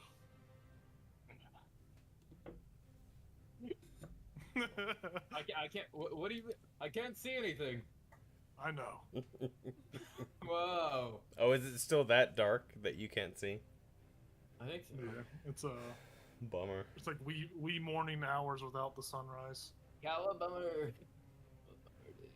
I think there's a Cowabunga? Frank Bummer. Sinatra song about that.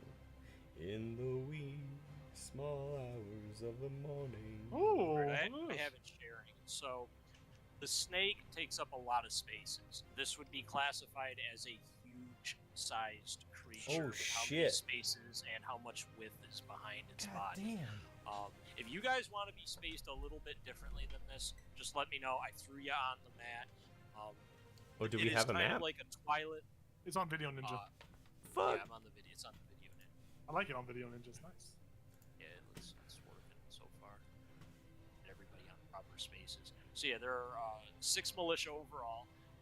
One of them the 2 over here are back with bows that are closer to you guys. These other 4 all have spears.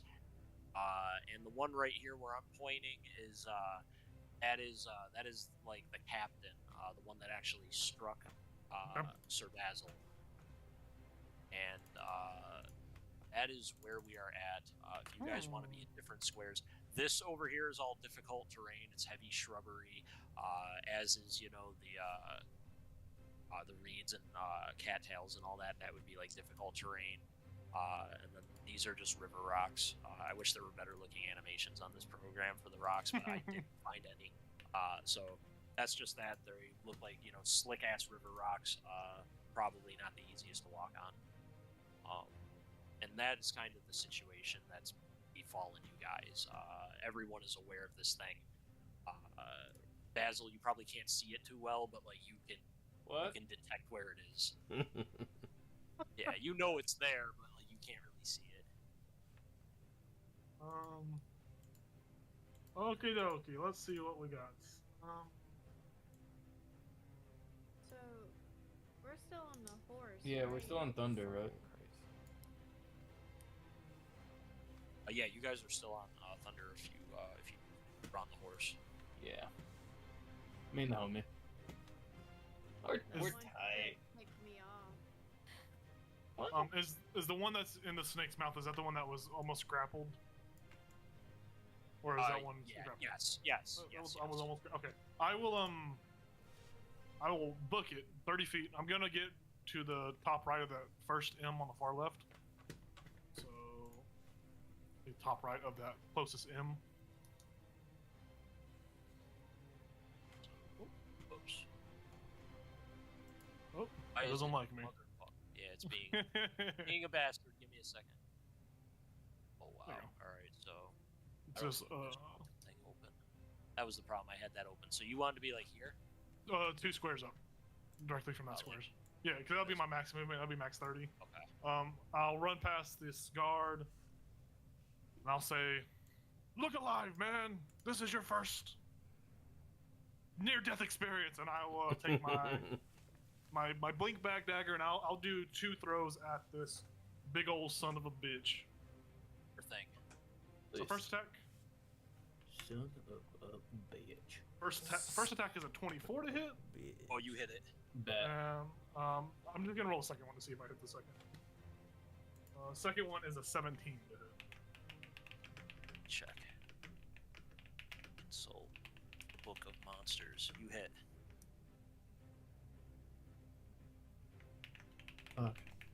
Both of these hit. Blade thinking and copper-like scales. Yeah, so this is. I'm not gonna add any bardic inspiration or anything crazy like that to do bonus damage. So it's going to be. It's like I gotta find my fighting style bonus.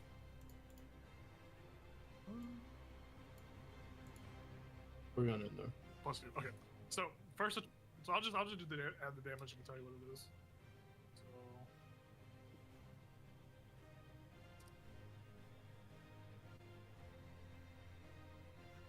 So it's going to be 21 points of piercing damage as I throw my dagger. I throw it at its. I don't shave this dude's hair off as it hits it, and then it pops back in my hand, and I do another throw, and it shaves the other side of his head. So he gets a cool little haircut as I attack the snake. That's my action, my movement. As a bonus action, I will scream out to that guy closest to the snake. I will tell him, "You're doing great, buddy! Do better!" He will have a point of bardic inspiration to use on whatever he sees fit, a 1d8 for 10 minutes to Mr. M on the snake. And that is my turn. Mr. M Very on good the turn. snake. I'm going to give you an inspiration for using your bardic inspiration on the civilian, knowing that they're not more veteran people, probably not as capable as any of you four fighting a large aquatic monster. Oh. I need to make sure to use my inspiration next time. I forgot about it. Damn it! It's okay. Sweet. Yeah, that's my whole thing. My whole get-go. All of the damage goes through. What is your passive perception check? My passive perception is going to be a 12. Okay, that's fine. There's a snake in my ass, isn't there? There is. I hate snakes. Gotta get these motherfucking snakes off this motherfucking plane. Especially ass snakes.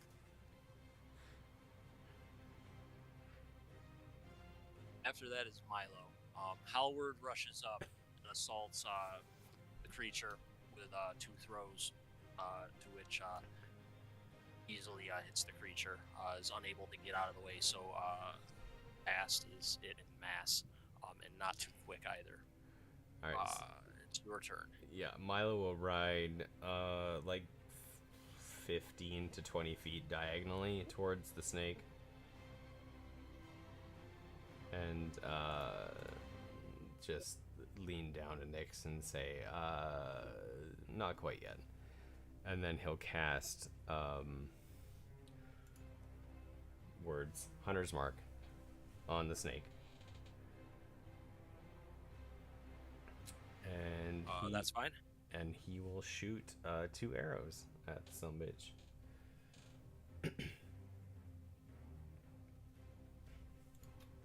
Let's go. Oh, okay, I rolled a 1. 25 to hit. Oh yeah. So that is 1d8 plus 5. That is undoubtedly a hit. Okay.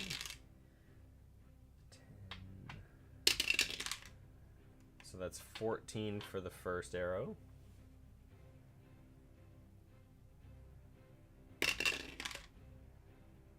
Uh, 19 to hit. You hit. 6. Another 12 to hit on that arrow.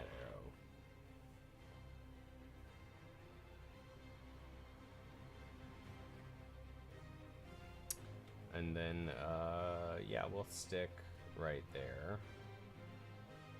And I don't know if you explained, were any of these M's, were they archers or were they all melee?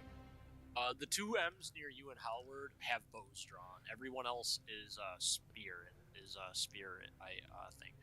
Okay. Everyone else has spears drawn. So the 2 close to me, I will just like, not timidly, but I'll say it's somewhere in the vein of, that's how it's done. like I don't want to seem like too egotistical, but at the same time, like, do what I just did. You know, I just can't think of the right words. What is Milo's passive perception? 18.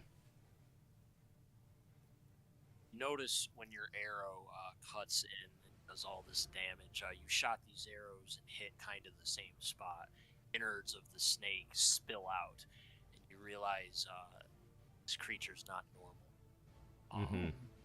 Instead of normal visceral innards that spill out, rot, maggots, and visceral that does not make biological sense for this river snake spill out instead. Also, its eyes are wrong.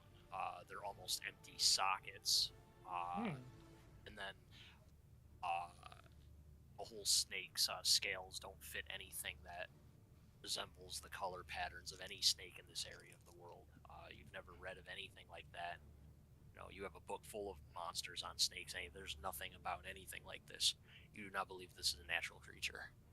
Okay, as a free action, I will just say, let's make quick work of this, because this is not any snake any of us have ever seen before.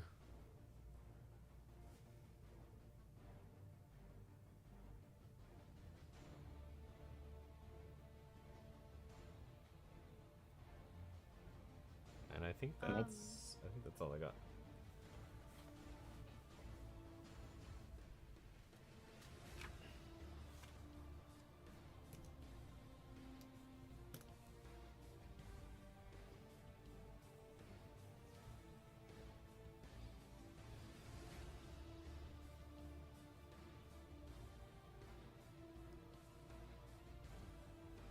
You still there, Tom? Sorry, my mic was muted. Shit. Yeah. What the fuck? You're right. Yes. Oh, you're good. Exactly. Yeah. No. So. You did all your actions. You're good. It's on to Basil next. Who is still on horseback with Reyna. We're charging towards the biggest snake. This big snake. I'm Basil last turn instead of Milo. No one said anything. I was a little confused, but no, I'm.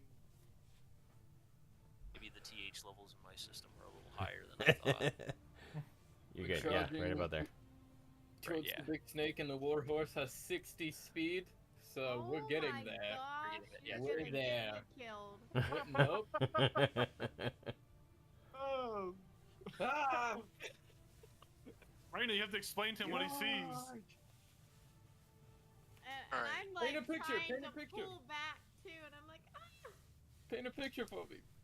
Your horse is stupid. Okay. And then okay. Then I'll dismount. So Reyna can do whatever she wants. And then I will I'll take 2 hacks at it. At disadvantage. You have disadvantage? Because I can't see shit. Known as a torch, right? That is, yes, that actually is fair. You guys usually have the drift globe active or a torch or something. You are right. You do get disadvantage. Thank you for reminding me. You can get an inspiration for reminding me if you don't have one. I totally forgot about that. So thank you for the honor system. I don't know if I was gonna hit that.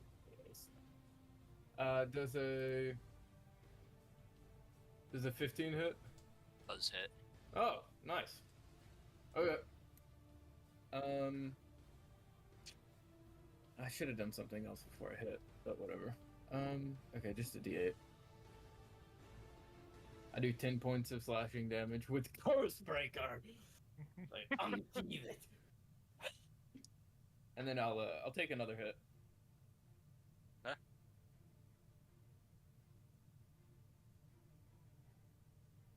Is it 16 hits? It does. And then I will do another 10 points of damage. I carved on the other side. Oh. This is what I was made for. You behead the snake as it's recoiling and flailing about clumsily. It goes, against the momentum of your strike, and you cleave its head clean off. And now there's just, a flailing stump of a body just wiggling around with part of its body still in the water, and it's not really moving much other than that. I'll just say, "Witness me," and then I'll look to where I think Howard is. You're pointing in the wrong direction, dumbass. I'll leave that there actually because it's a body. I'm over here. Fuck you! I killed him. Shut up, you blind bitch. I look to the guard next to me. This is how you build camaraderie. Okay, that's my turn. By idiots. It worked. Okay, I'm done. I was kind of worried Tom was going to say, oh yeah, and the snake as the head falls off, 3 more sprout. I was like, oh god. That's what I was thinking. I was like, oh no. As Then you we got guys Hercules. cheer in celebration, Oh god. the water begins to roil, and another exact, almost near identical copy of this thing comes out. Uh-oh. I'm a slippery little snake. And it goes right for Basil, past the closer militia guard, and to his surprise, and it goes at Basil. I am not going to give you any disadvantage on your AC or anything like that. Do you have your armor on? Because you were asleep. I take it you don't sleep with your armor on. I guess not. Yeah, but I don't think you can. Otherwise, you take exhaustion. I mean, you can with you take a lot of exhaustions and all that. There's like a feat that I think you can take, but. Okay. Oh wow, no armor. Let me take my armor off too, because I want to make sure that. What armor did you have? I have scale mail armor. I have medium armor. Oh yeah. So I'm gonna take my armor off. Oof, my shit's gonna load. I feel so naked. I forgot to heal myself on the way down. This fucking guy. I got a 17 to hit Basil. I feel so weak. Good job, Basil. You fucking idiot. You brought another one. Remember I will witness you right now. I will witness you. You're right. Even though. Did you guys watch that movie? What's your HP at, by the way? Right now? Yeah. 29. 9? 29. 29. That's about half my. It's exactly half my HP. Sucks to suck. You know. The 17 hit. The 17 hit. Yeah.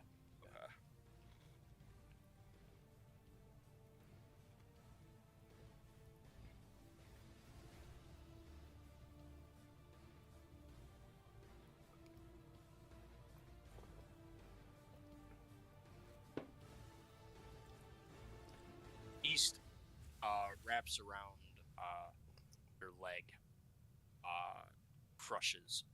You are grappled and restrained, as well as taking 15 points of bludgeoning damage as you feel bones straining against the constriction of the snake. It was real, guys. It was real. That is all for the snake's turn. With that said,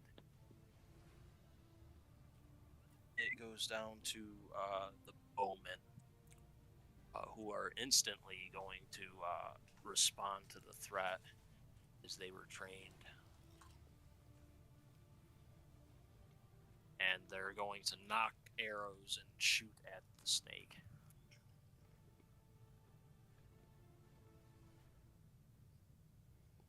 Shit. They're good fucking rolls.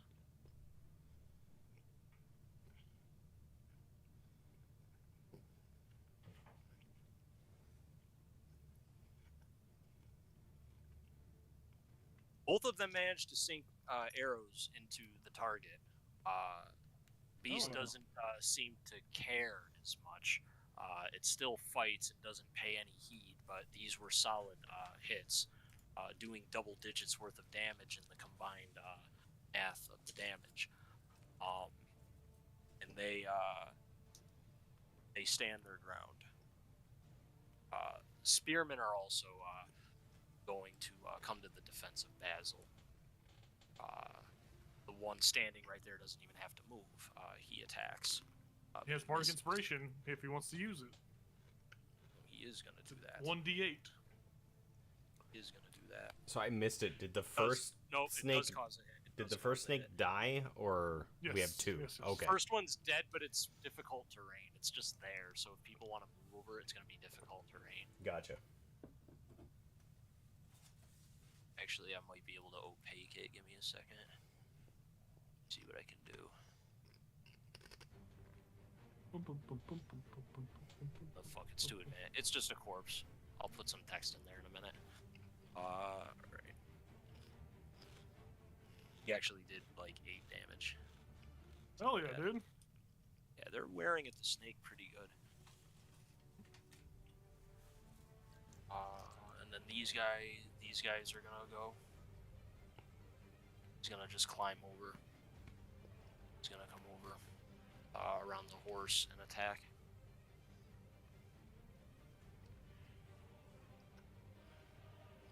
One of them missed, and one of them actually critted. Ooh. Kind of low damage on the crit, but it was a guaranteed hit with the bonus and everything. So people are dwindling at the monster that has their Lord Basil wrapped up in its clutches, and they're not standing for it. Yeah, that's who you are. That is a ring to it. That is a ring to it. Or isn't an ability.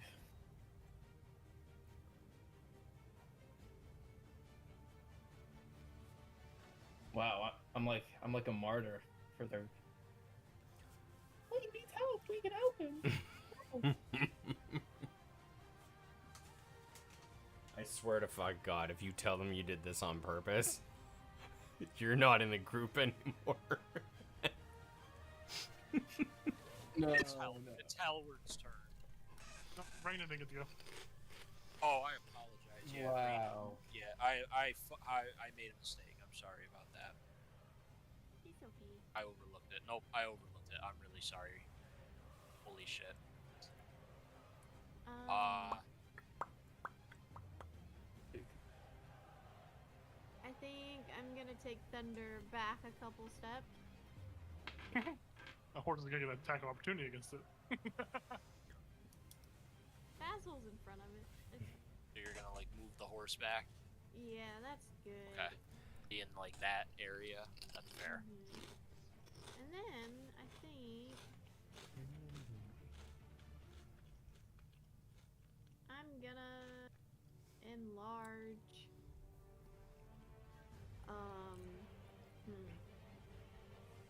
The snake.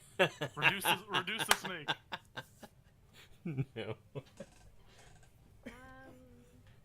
Large a blade of grass. Well, I was gonna say Basil, but he made me go into danger, so I think I'm just gonna get the dude next to Basil, and he can. Oh, you've been promoted. You're my elite employee.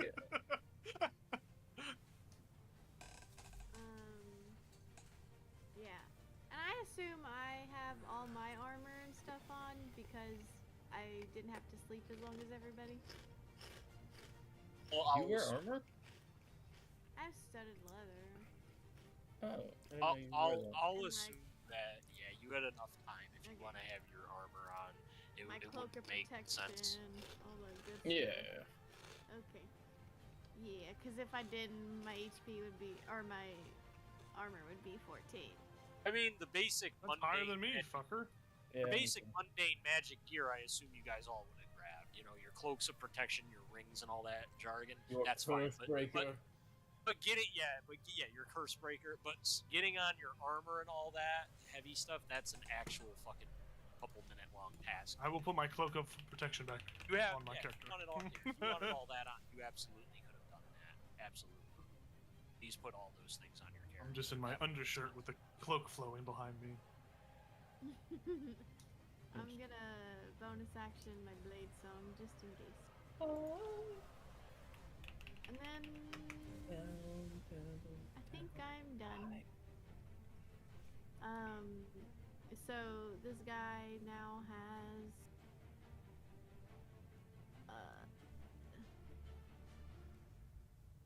he's double his size, weight, all that good stuff. He also when he's enlarged, target attacks with their weapon extra 1d4. Yeah. Damage or to hit? Damage. Damage. Okay, And then damage. they have advantage on strength checks and strength saving throws. Okay. Who'd you give that to? Just the little bitty guy. The next to rando. Basil. He got promoted. That's the captain. Yeah, that's the captain. Yeah. Well, he landed a hit on Basil, so I Basil's think he hugging a can- snake right now. Or vice versa. Yeah. And it comes So my one gets to please. do it with a cat, but I can't do it with a snake. Okay. Double standards are insane. I'm sorry I skipped over Raina, sir. I feel bad about that. It's okay. So you're gonna enlarge the captain. Yeah. move the horse back, that's fine. Yeah. Okay. Then we're back up to the top, hellward, and I will put the shit back straight. We'll get the shit back on track this initiative. I won't skip over you again. I usually don't skip people. I'll yell it as a bonus action to cast Healing Word. Basil, quit playing with your food. So I'm gonna cast a level 3 bonus or level 3 Healing Word for Basil. So Basil, you're gonna get. Oh wait. Oh. You're gonna get. What the fuck is that? What the fuck? 13 HP back. Oh hell yeah! Wow. Pretty good for Healing Word. That's my bonus action. As an action, as I'm running closer, I'll get to the little square like right next to Reyna, above like the top left of Reyna's. So three squares to the right. I'll move 3 squares to the right. Ooh, ooh, ooh, ooh. I'll pull out my everyone's favorite gem of brightness. And as an action, I'm going to use the first command word, which doesn't use a charge, but it causes the gem to shed bright light in a 30-foot radius and then dim light for an additional 30 feet. So I pulled out, say, lights on, and there's light around me enough for Basil to be able to see with his blind ass.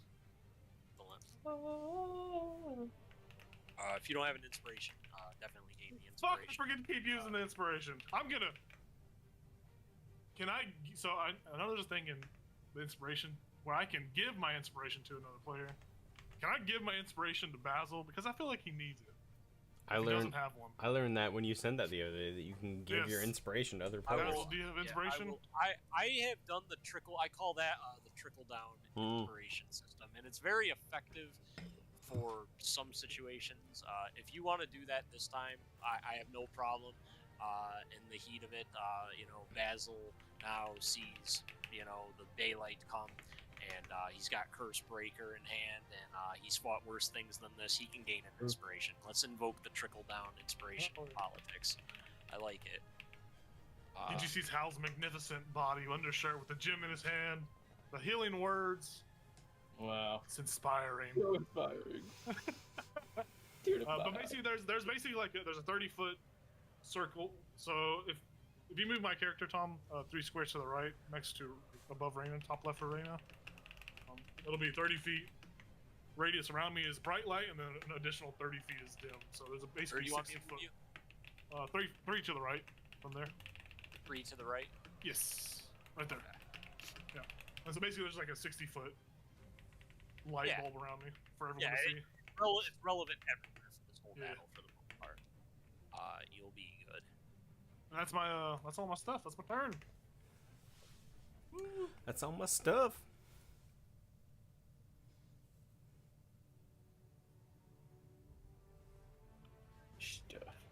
That's all my stuff. Someone say it's the right stuff. The right stuff. Ooh, baby. I think I posted that somewhere the other day. What is everyone's passive perceptions? 18, baby. Just 13. Well, what the fuck?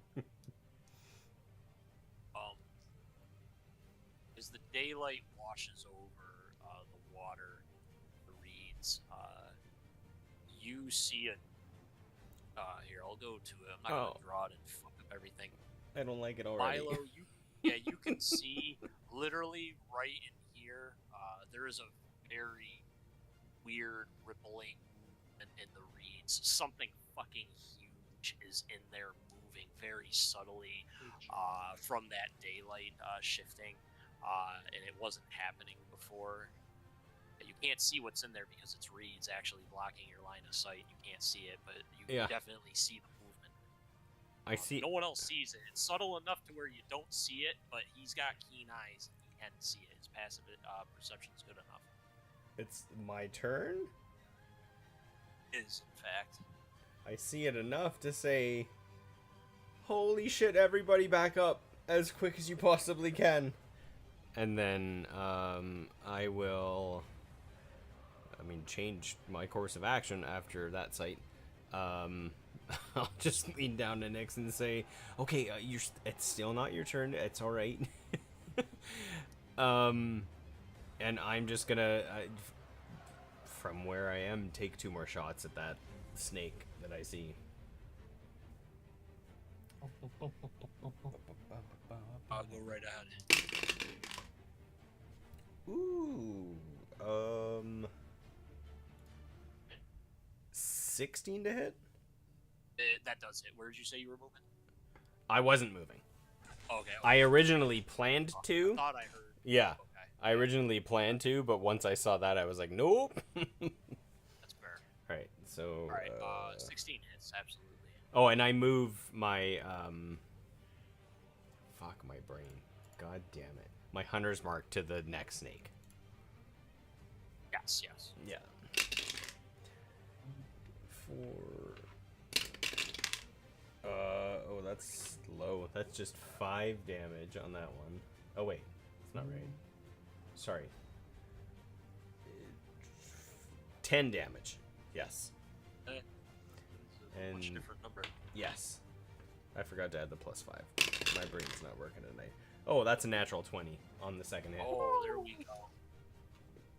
So... Shoot it right through the open mouth. It goes out through the head. 3, 6, 11. Hang on 1 second. Tally up the damage. I gotta give my roommate his rent. Give me 1 second. I forgot to do that.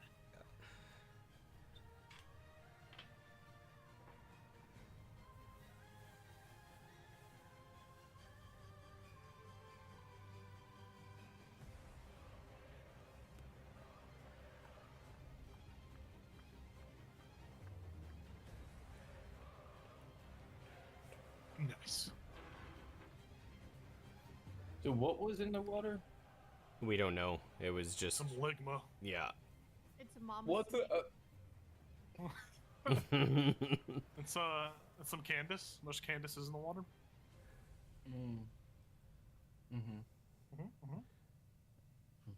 So that was 19 damage with that second arrow.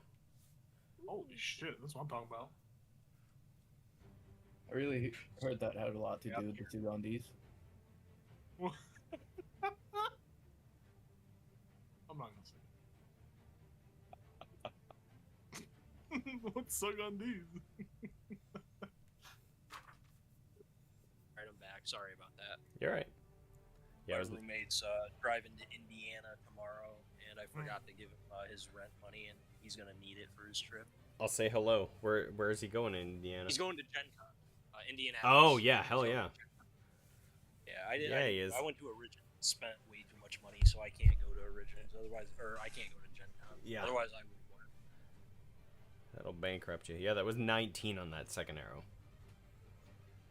Oh, you hit. No, 19 damage. Oh, it was 19. Because that was my crit. Yeah, that was my crit. Crit, right. I apologize. You're right.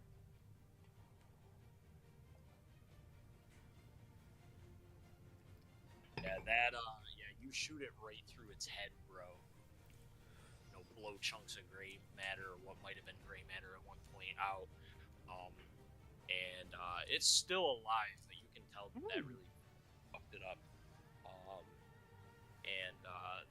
Is that it for Milo's turn?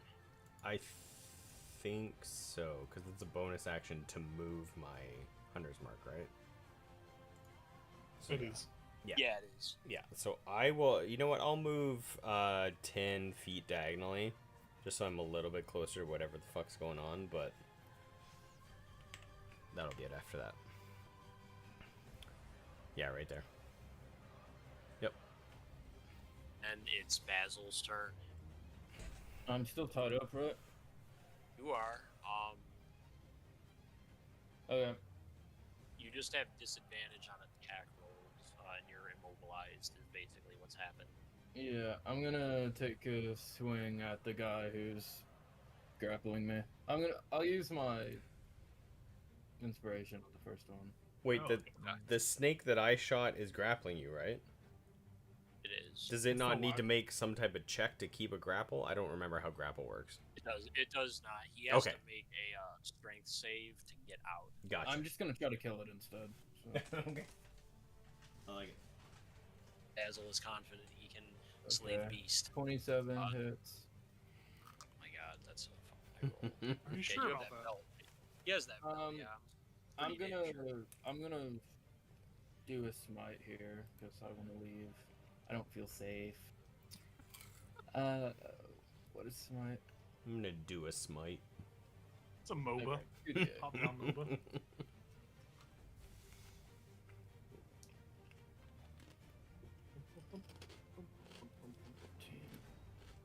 I do 21 points of damage to the snake. Nice. Unhappy creature. Yeah, you actually cleave it into, like, cleave down the middle, and it splits into two halves. Innards spill all out around you. It's not even a body that counts as difficult terrain anymore, so I'm just going to remove it. That's how badly you destroy it. Can I use my other attack to hit the snake right next to me? Yeah, it is a corpse, though. It is dead. But that one is still... Okay. Does 21 hit?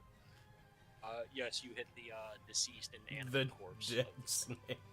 I do 15 points of slashing damage to the corpse. This no longer counts as difficult terrain. I know. But you also then- traumatized all of the townspeople. The captain, who is now enlarged, he puts a hand on your shoulder. He's like, Jesus Lord, he's dead! Stop! Calm down! He can't die anymore. And then I'll run backwards because Milo's like, get away from the coast, the river. I'll run backwards. No, we just learned Basil can't swim. Well, he said get away from it. So. It's okay. It's okay. I'll stand. Oh, actually, I'll try to hop on. I'll hop on Thunder. What's your getaway car? The getaway car. So you Thunder. want to get on Thunder with Reyna? Yeah. I'll let I don't Reyna want control him on Thunder. I'll let Reyna control Thunder right now.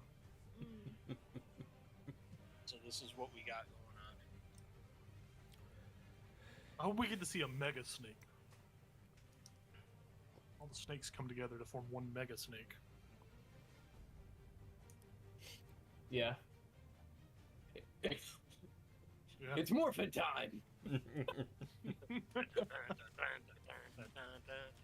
We've got to use the Megazords.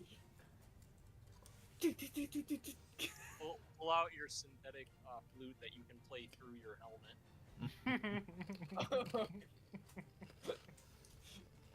My skin flute? Alright. That's the end of my turn. Okay. I think it's Reyna's turn now because I fucked it all up last turn, so she's supposed to go now. Okay. Just so I know, I am concentrating on a spell at the moment. Okay. So, I can cast a spell that doesn't need concentration, or can I not cast any spells? You can cast any spell, period, that doesn't have concentration in its descriptor. Cool. Awesome. If you cast Or a another whole new concentration spell. Yeah, exactly. If you try to cast another spell that's got the concentration focus or the keyword, then this spell ends. That's really all it. You can cast whatever you want as long as it's not that. Okay. Yep. I think because I don't really see anything. Dramatic pause. I'm gonna hold.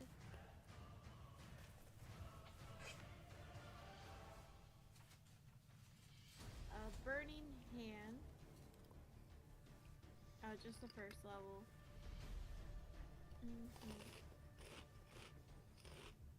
And I think I'll stay right.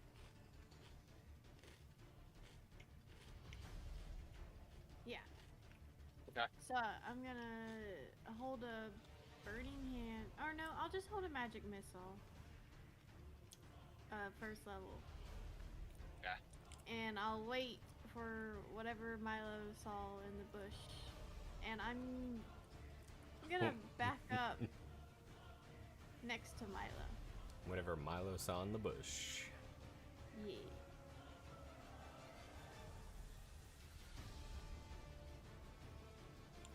So I guess me and Basil and Thunder all going by Milo. The squad. Where are we dropping? Yeah, right? Can we all play one night? Where are we dropping? Mm-hmm. Sophie Towers. I don't think Star's ever played a game of Fortnite on the computer. Really? Well, never God. too late. I will probably suck and Jacob will probably yell at me.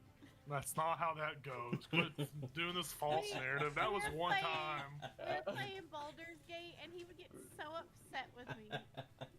That was one No, it time. wasn't. I was frustrated with you because I got fucking bitch slapped by the dumbass hack shit that was going on. And you over there like this, looking around. I'm like, I was trying. It's alright. it was I wanted multiple to play things. It It was but multiple things. It wasn't just. look, I want to play it so bad, but I've kind of stepped away from it. Oh, I lost. What happened? He got the stream down so he could chat. Oh, he could do gotcha. I had to fix something really quick. Understood. So suddenly there is another burst of water out of the reeds as two more of these oddly eyeless, copper-scaled snakes come flying out and try to assault the two closest militia members that have not been, not the captain, which will trigger your magic missile before the attack happens because you see them come Magic out before missile. they begin to attack. They move first.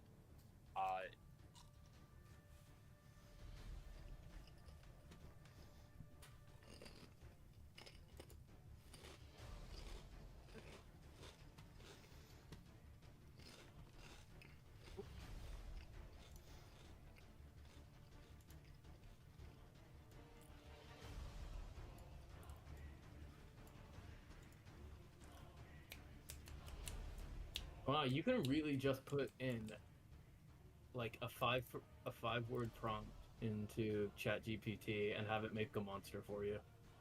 Really? Really? Fucking wild. ChatGPT is Yeah. fucked. Can you man. put Macho Man Randy Savage I stat said block? I just said describe a monster called Billy Eyeless. Oh, I love it. Macho Man. I We want love that Macho Man so Randy much. Savage. Billie Eilish. That's great. A monster called what? Macho Man Randy Savage.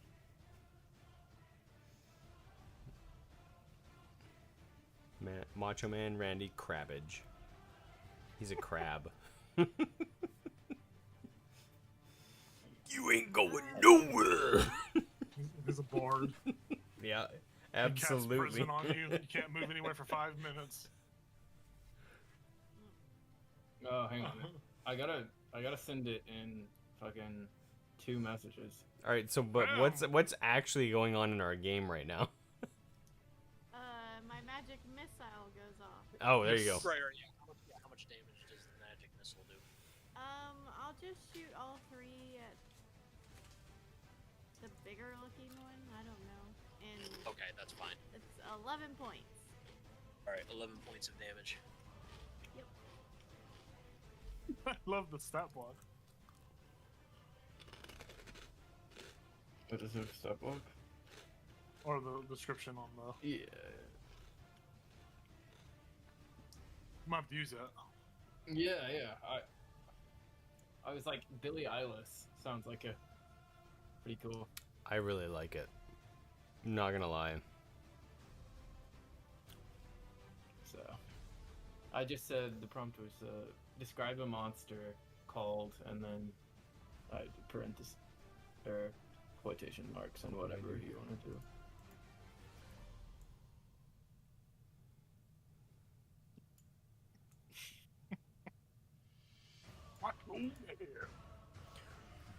Macho Man. So one of the militiamen, this one right over here, gets wrapped up in the coils. He is not dead, but he is hurt and he is restrained and very much in the same position Basil just was. And that is what the snakes do. As you guys have moved away temporarily, they are the only targets to accurately attack.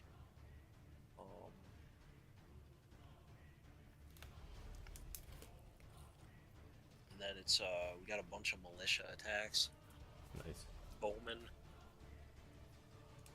Oh, there's Milo's kids. I'm already so proud of him. I'm already so proud. They did so good on One that of the first Bowman attack. manages to hit the one that Reyna blasted with the missiles. Hell yeah. What's up, dude? The militiaman who is in the grab misses his attack. This guy backs up and attacks the monster, missing. And Mr. Enlargo is going to swing on the monster who has. You got it. He's gonna swing on the one that has the guy grappled. Nice. He does hit. Oh yeah. It's 1d4 plus damage. 1d4 extra. Okay. Mr. Enlargo.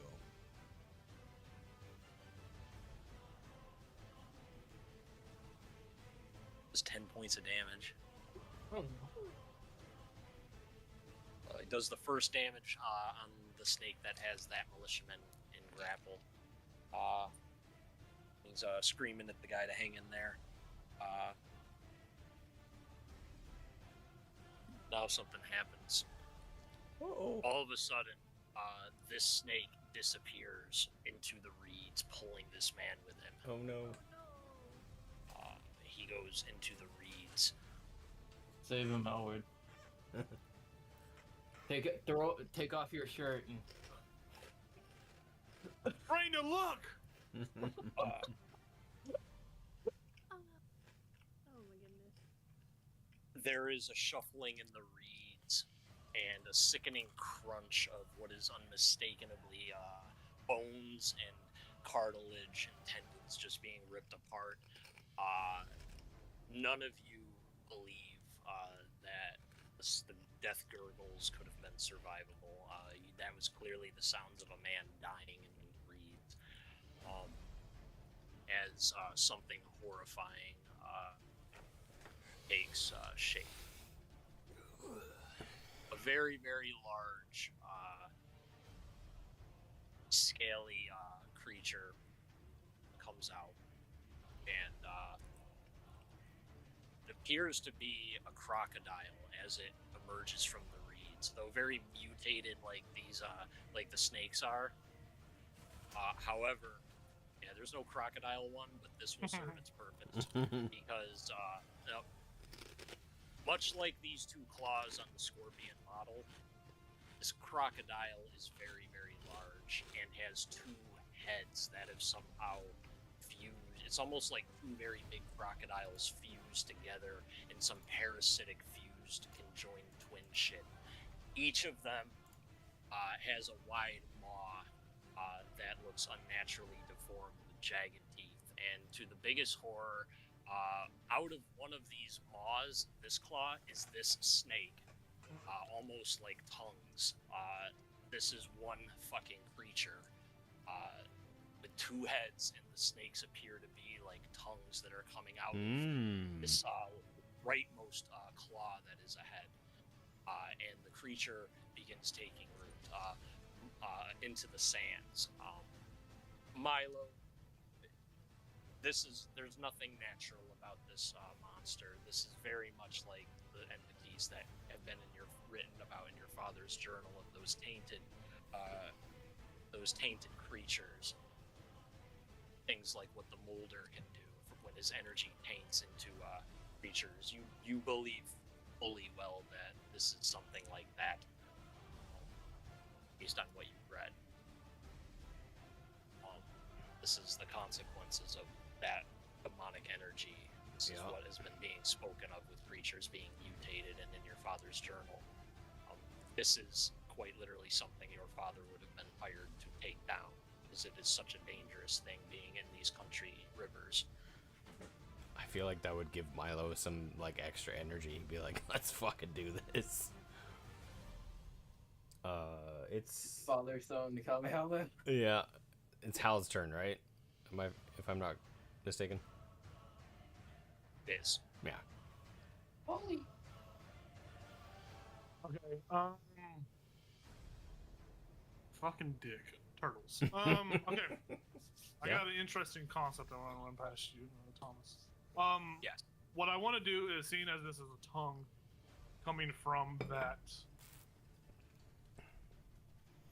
crocodilian abomination, I want to try, if it's possible, to run over to it, get above it, and then somehow manage to put the immovable rod down on it in a way that it can't move the tongue.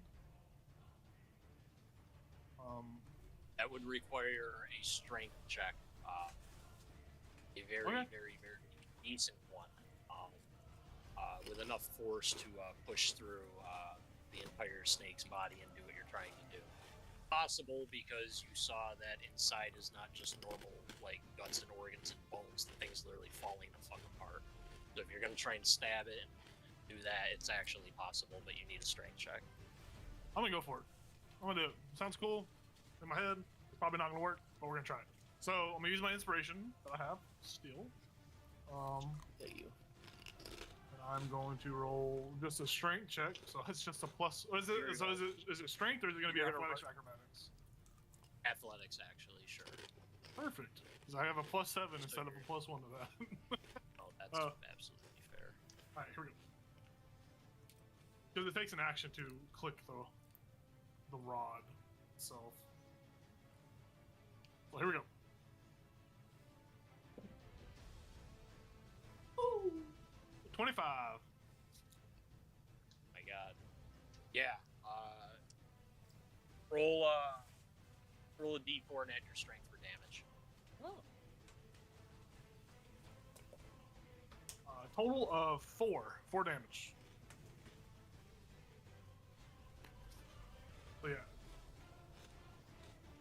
Click the rod in place. Very unorthodox attack, but yeah, you know, stab through the creature, and manage to get through all the way to the ground, and you know, it's soft, you know, sort of borderline marshy ground, and the creature, like I said, most of its innards are all fucking dilapidated and rotted away somehow. So you managed to actually pin it, tethering it to the ground, and it's writhing around, sort of immobilized. I'll look over to the enlarged guard, and I will say, give him bonus action bardic inspiration to him. I'll say, I guess you're going to be the one that defends the town when your lordship runs away. Bonus action bardic inspiration. He gets 1d8 to his whatever he wants to use it on. Attack roll, ability check, or saving throw. And that will be all of my my turn. I'll stay there.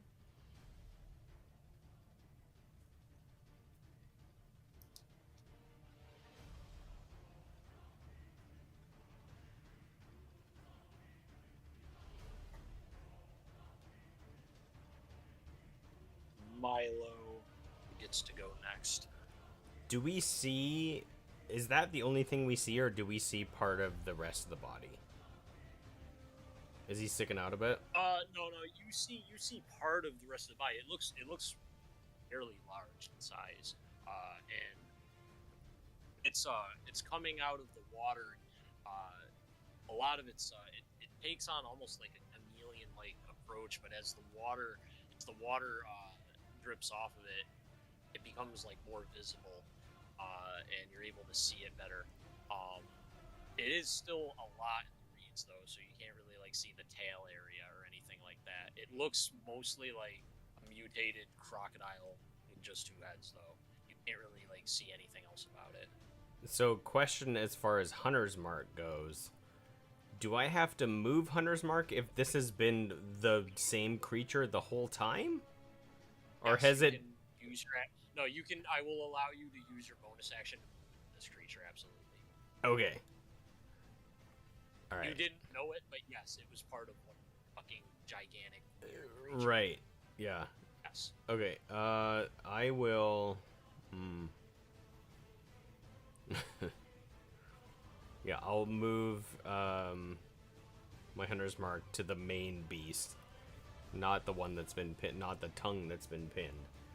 And I'll just lean down to Nick and say, sorry, I thought it was gonna be your turn, but it's still not quite your turn, and I'll take 2 shots at the main creature there.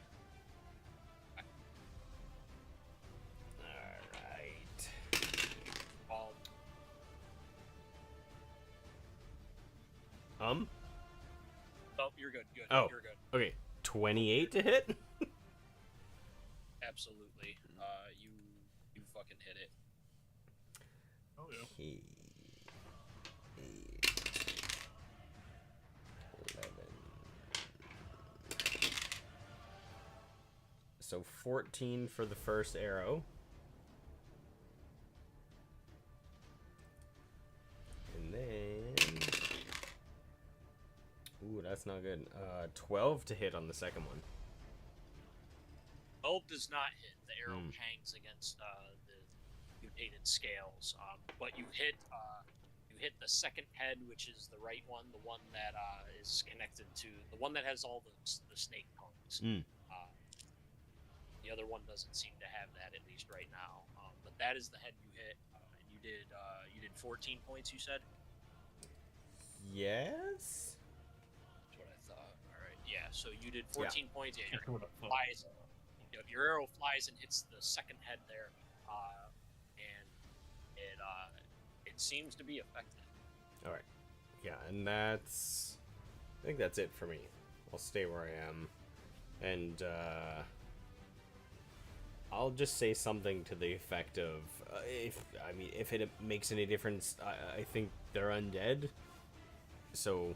Oh, really? I mean, that would be my guess with all the maggots, and yeah. It gives me an extra damage on my smite. I could be wrong, but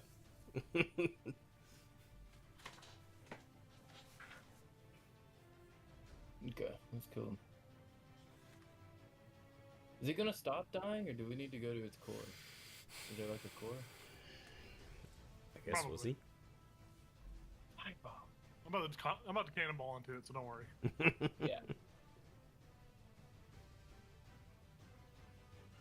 So Basil goes next, if that's Milo's turn. Yeah, I think that's it. I think that's all I got. Yeah. Okay, I'm gonna. Were they hitting the snake tongue? Is that who they were hitting? I was hitting the main body. Oh, I don't know if I can get. Once I saw that the snake was immovable. Yeah, I immovable rod the snake tongue, so it's pinned down. Oh, okay. I'm gonna cast Shield of Faith on myself, and then I'm going to charge the alligator. The gator. Yep, gator charge. Yeah, I'm gonna hop off and charge. Right. I'm not gonna bring her with me this time. And then I'm gonna take 2 swings. Okay. Fuck. 29. Okay. Does that hit? Yeah, you hit. Does that? You hit the head that Milo didn't hit. Okay. And then I'll smite again. That's the thing that fucks with undead and fiends. Yeah. Gives me an extra. It's one of those things. Oh, 48. It's for level 1 spell slot.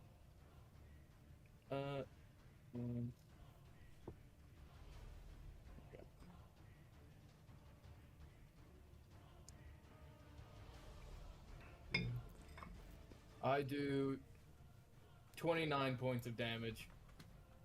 Oh, hell yeah. Let's go. Be gone, damn dead, maggot-ridden thing. We're working on it. You might have feelings. Be gentle. I'm gonna, and then I'll take my second hit on the alligator. Yeah, you smash some of its teeth in right with the hit, but it's still snarling. And what's your passive perception? Well, That's I'm. all right. Keep I going. did 23 to hit. Absolutely. Hey, I'm gonna smite again. Does it make it radiant damage when you do that? Yeah. So, 22 points of my last damage was radiant. Damn. That's a good roll.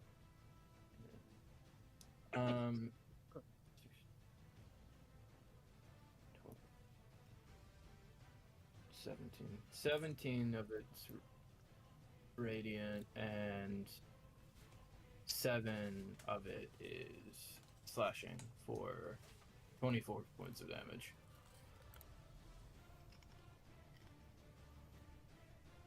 That's my turn. This time you hit the body. Body yada yada. He knows. This guy. Body yada yada.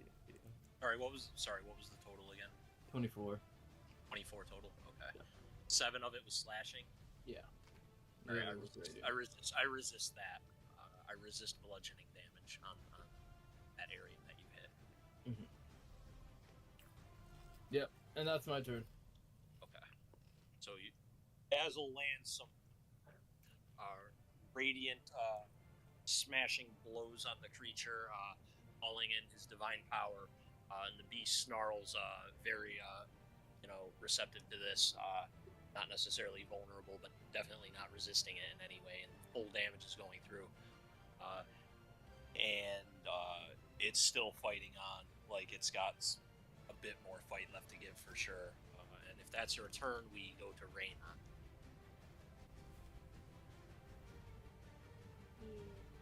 Yeah. So, is that dude still in that whatever foliage? That guy's dead. Oh, And okay. that dude, yeah, you see bits of that dude's body hanging from head number 1 that Basil just smashed. Like, Basil smashed the remnants of that guy out of this thing's mouth. He hit it so fucking hard. That guy's dead. 100%. I think she's asking because she wants to cast Fireball. I mean, Okay. you can cast Fireball and not have any of the militia or any of your guys be in the way. Yes. You're going to set fire to the cattails, but you might have bigger issues, and that actually might help you. Yeah, I think I'm gonna do it. No, the biodiversity. Yeah. Fireball. Don't hurt the okay. plants. Well, for a while I was killing a bunch of plants. True. Okay. So they have to make a dex save. Or I wanna get the big one, but if I can get the other one too. You can aim at any. You can aim at the body. You can aim at any head you want. If you think that one head is more of a problem than the other, then you can absolutely. If you're not going to choose, then I'm randomizing it. It's 20-foot radius, so Oh yeah, you're gonna. I'm sure I can get. Thing. No, you're gonna hit the whole Yeah. fucking thing. Yeah, you're gonna hit the whole fucking thing. So I'm gonna do that.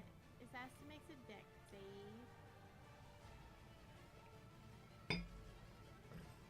Yeah, it makes one of those. It's your move, Kaiba. You got a 2. so it'll be halved. I rolled really fucking high. Oh. I play What was Pot of it? Breed. Yeah, if you rolled above 16, you beat it. In hell, we're just casted Swords of Revealing Light. The daylight in this bitch. And I synchro summon. Is Stardust Dragon a stinker? No. Very pretty though. What was the deck save it made? What did it roll? It rolled a 19. Damn. Damn the devil. Oh, yeah. Oh, the Shard Dragon is... I used my reaction to flip the bird to distract it from its saves. Ethan says, "Pot of greed." Yep. So, that's 27. Nice. Oh, wait. 1, 2, 3, 4, 5, 6. Oh, hold on. Sorry. I'm supposed to roll 8.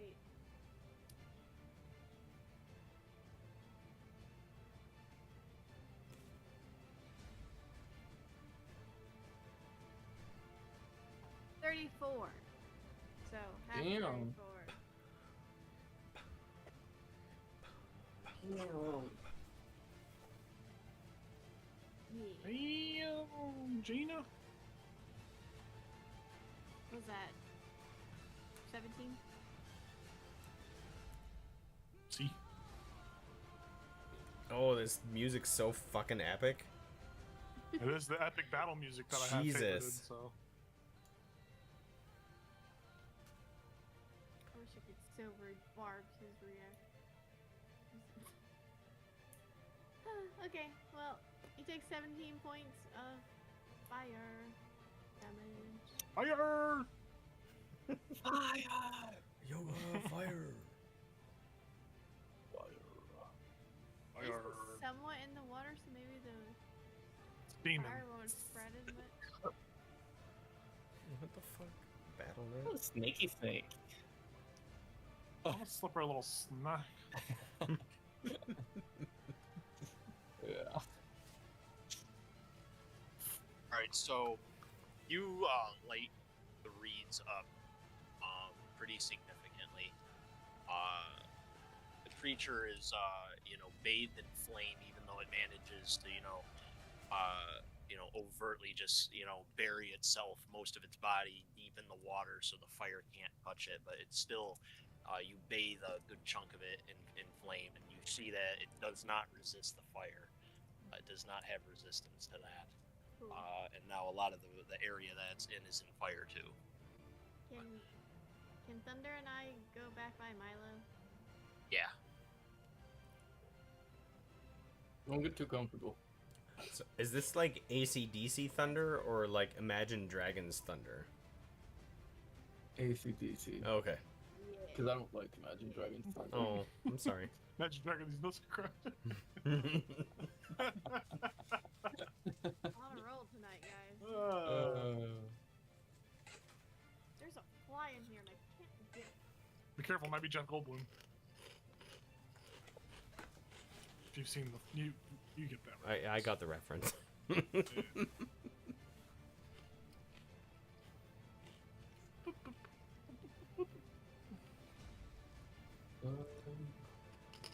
I'll throw a bar of soap at this bitch next round.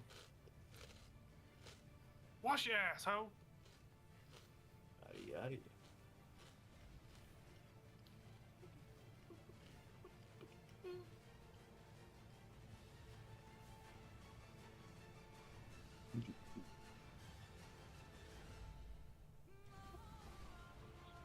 Despite being immobilized, the snake is still adjacent to creature, a single militiaman,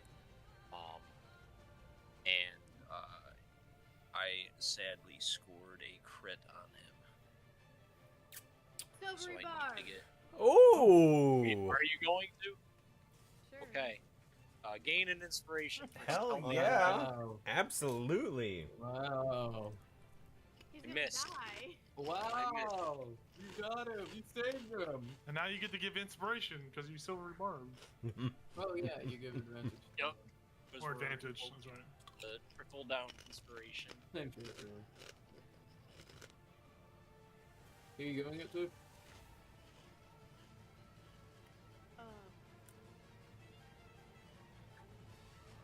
Give it to Jay. Give it to one of the militia guys. Yeah. Which one? Which The Jeff one that almost Goldblum. got...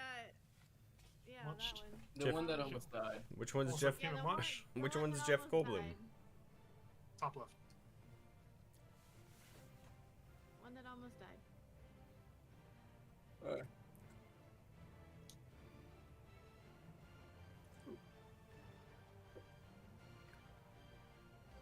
Jeff Gold Sprout.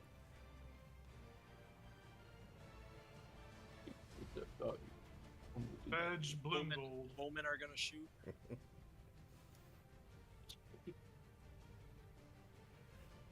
Come on, bow guys.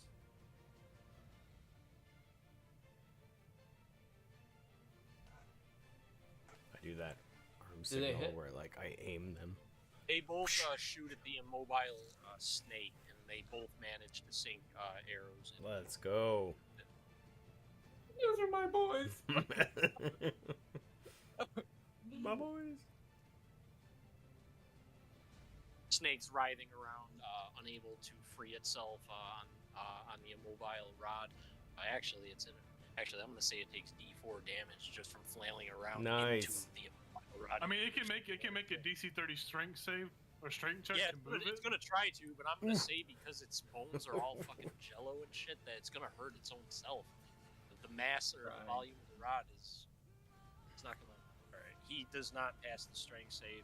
No. He takes an extra 3 points. Yeah, who would have thought that, right? He takes more damage. Yeah, there we go. I could actually succeed on a natural 20. So. It's possible for some of you to get that, especially with Bardic Inspiration in the next. But I could not. Oh, on a strength save? Never mind. Well, that's a strength. Never mind. Just strength? No. It's just strength. It's a strength check. Yeah. Yeah. Not just strength. Spearmen go. This guy's been cowardly the whole time on the rock. Oh shit! There's a dude up there. Yeah, he's been chilling. I've been walking around this whole time. Fucking chicken. You see, the rock moves instead of the Yeah, dude. He throws the entire Yeah. rock. That's what he was doing this whole time. That's what he was dude. waiting Take for. him out. No, dude, he failed his acrobatics checks to move on the river rock shit. without like acid it, so he didn't move. Now he's gonna stab the snake. He rolls a 2, he misses. He needs to go back on the rock. Put Yeah, him back he on the needs to rock. go back on the rock. The captain of the militia, in his enlarged form, looks at Howard and Basil. Should I stay fighting, or do you have this? We got it. I think you should stay and fight. He stays and fights. If one of you command him to fight, he will fight, especially in enlarged form. So And he's got gonna, inspiration too. It's He's got inspiration. testosterone's flowing. I'm gonna fight. I'm gonna go to war. He is going to use feigning strike to gain advantage on the attack roll. Ooh, and he also has my bardic inspiration to add to it Yep. too. He's a battle master. Fighter. He tries to run away. This fucking guy. He needs to be demoted. Thanks to a bardic inspiration, he does score a hit. Oh, yeah, Let's dude. see where it's at. It's on the body.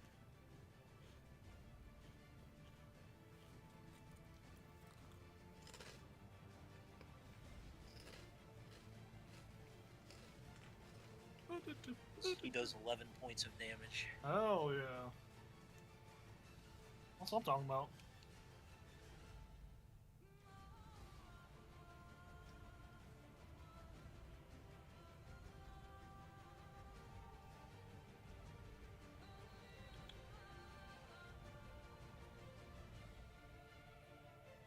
The crocodile now goes. Crocodile? Reyna, roll 2d4 for me, please. Crocodile. Crocodile Dundee.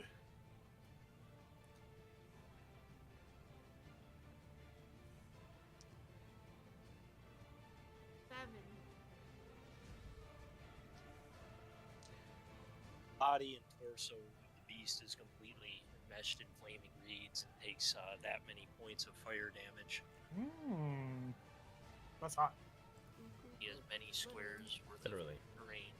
He then realizes he's got to move out, and he does. It is Mono. it does have a normal, very normal hellish-looking tail. It's not like a mutated like scorpion tail or anything like that. Though the maws of both heads are just entirely monstrous and nothing close to what is natural, with very crooked and jagged teeth, and the maws itself are very disproportionate to what is normal. That and the fact that they're fused together in some weird Siamese, crocodile twins. Nothing about this thing is normal.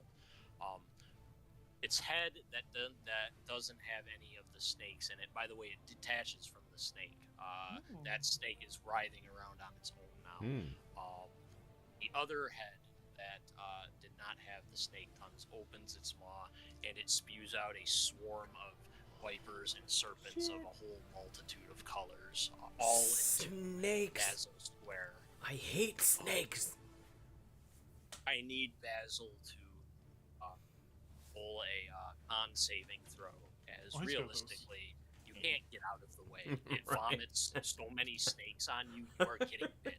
At this point, you're resisting whatever toxins may be in its body. Resist the toxins. Holy shit. Oh god. I'm just kidding. I can't do this turn either. Flex it off. We've gone through a hard day of manual labor. Couple snakes. That same head is going to How much damage did it take? You didn't take any. Oh. You're so cool. Yeah. You see that, Howard? However, Oh. despite the saving throw, you are still covered in snakes. Oh. That has not gone away. Uh-oh. Stop driving the road. I got an 11 to hit you. Me? Yes. No. Nah. The head doesn't even come close as it clumsily bites at you. The other head then is to bite you as well. A 27 is definitely gonna. No. Yeah, that does. You like hug your body. Nope. No, not this simple. You keep those things away from me. Excuse you. You stay away from me and my son. How much damage? Give me a second. I rolled 42. I rolled way too high is what I rolled. Oh, I no. didn't expect that. A bunch of snakes. You take snake damage. Oh my god. Badger. You know what? I've How much damage is it? I thought about reducing this. I'm not. How much is reducing it? Yep, I'm not reducing it. How much is it? 33 points. Nah, of I'm pure sleeping. damage. You're Are you? sleeping? I thought Oh, you were at 42. shit! No, because I took damage No, and because then he you healed me. didn't get his rest in yet. Yeah. I took damage, then you healed me, right? It's not Yeah, gonna 'cause kill I- you, yeah, but 'cause I got definitely stuck. dropping him. Yeah, because I got grappled earlier, and then you healed me back up to basically what I was at. How long theoretically would it take me to put Basil in my bag of holding on my turn? Be a strength check for sure. Just to get him out of harm's way. Just get him out of harm's way. Get in there, buddy. It's okay. Got it. Fuck, dude.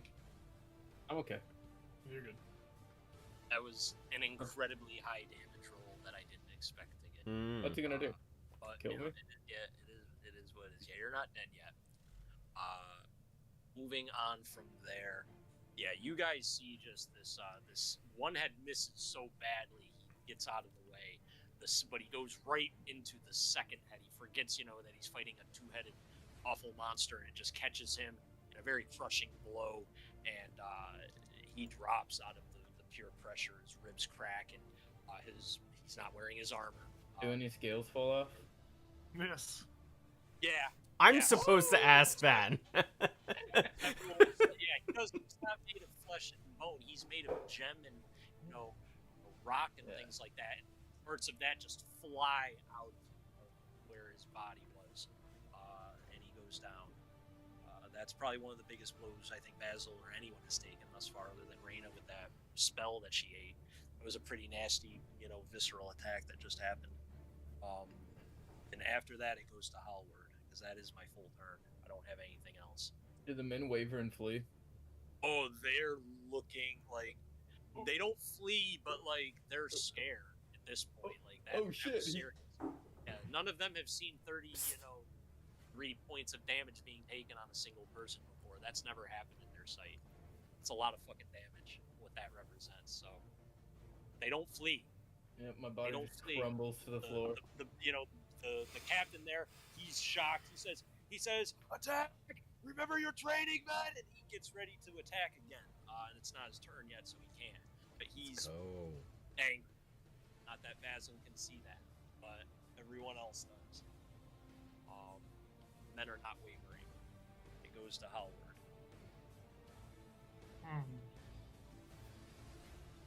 I will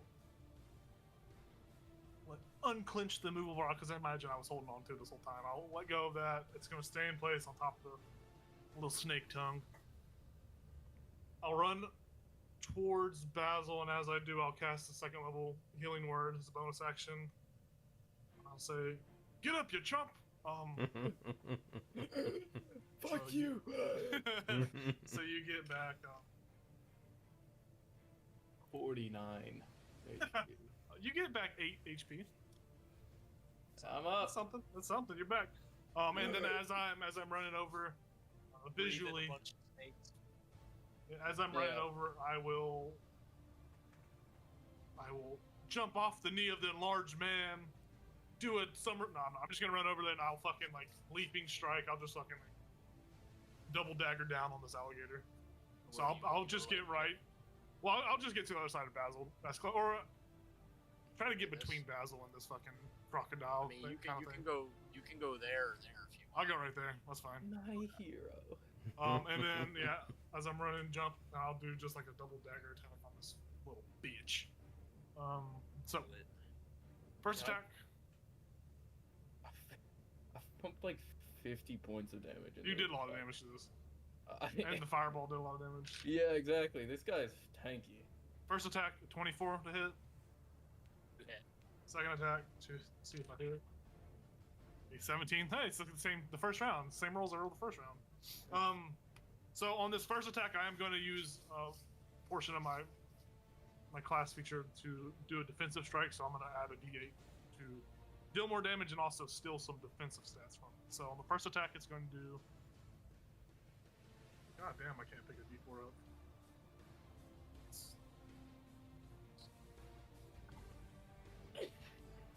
So it's gonna be 18 piercing, 7 of which I get as to my AC. So I have a 21 AC right now because of my defensive stance. And then my second. Yeah, so this is the dagger itself it's magical. It's a back dagger. And then that's the bardic inspiration damage part of the my class. How much was it? For which part? The whole thing? How much was the damage? Yeah. In total, it was. I think I said it was 17. 17? Yeah. 17, yeah. And then 7 of that I get to my AC because of my class. And that was just the first attack. So the second attack is. Oh my god. 12 more points of piercing damage. Nice. Keep at it. And then that's bonus action, movement action. That's all I can do. So I just stand there with my little dagger in my hands as I shank it and still its defense. I just got my little dagger in my hands. Tiny blade, tiny dagger. Not in public, dude. Put your dagger away. I have a reaction. Oh! Do it. As you smack this thing extremely hard, twice, it regurgitates many snakes all up in your shit. You nasty bitch. You start getting bit. I need you to make a con saving throw. You nasty bitch. Okay. It is fuck. So is this against poison by chance? Is it a poison? Yeah. Oh, so I get advantage on that. Yeah, because it's the dwarven belt. The belt of dwarven kind. Let's go. So it's going to be 19 con save with all my modifiers, so I get the +1 from the cloak protection. So 19.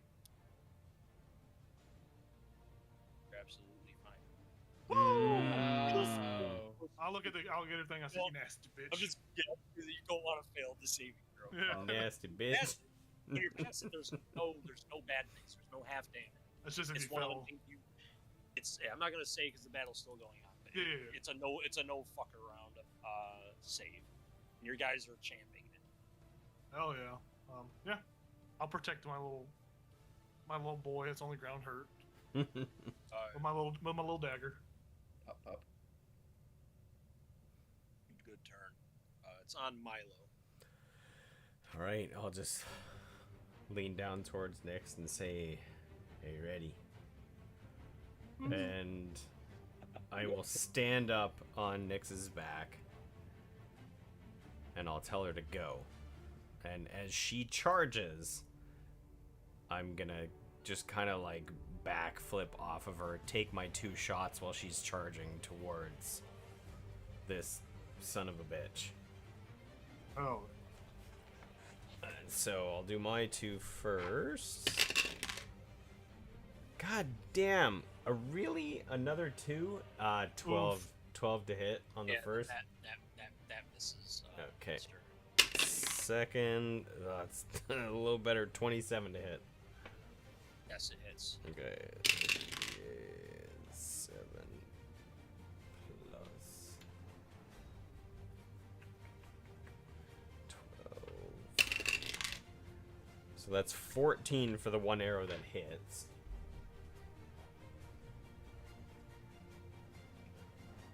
And then... How much damage? 14? Your arrow slams through the eye socket of the head that was creating the snake punks, and that head falls limp and is no longer fighting or writhing. It was also the head that almost killed Basil. And it appears to be dead and dead weight now after that shot. Okay. But it's still the body. Body and the other head are still very much alive, but Christ on a cross. So can I course correct Nyx to go towards the other head, the snake? you can absolutely have it target anywhere that you want. Okay. There might be different resistances because scales on the body look slightly different and thicker, so you feel like there might be different resistances based on where you're attacking. Okay. I mean, it's basically Nyx's charge attack, so... Right.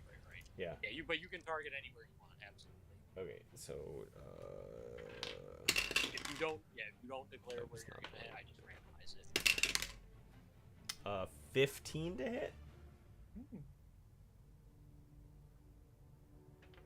Were you going at body or Well, the snake head that's pinned down, I figure was... you were a target. Yeah, you hit the shit out of that. Oh, okay. Mobile rod or killing itself. Okay. Hit that. I just assumed that was the next best thing. Oh yeah, I thought you charged in the crocodile. I misheard you. Alright. Okay, so I haven't used Nyx in a while. Yeah, you hit the snake. 1d8 plus 5. That's not much. Nyx gets 6 damage on that snake. Sure. Make a snake.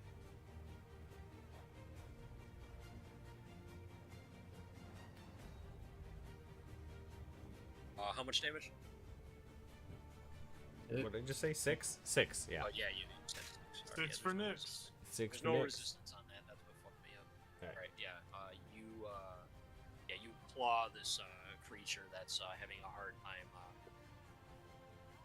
getting out from where it's at. Oh, wait. Doesn't have the intelligence to just remove Hold on. itself. Extra d6. I forgot about the charge. Another 5.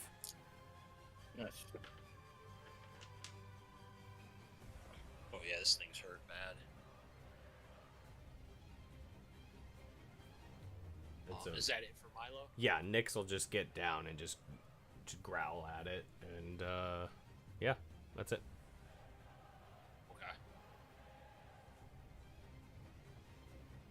Good turn, you guys.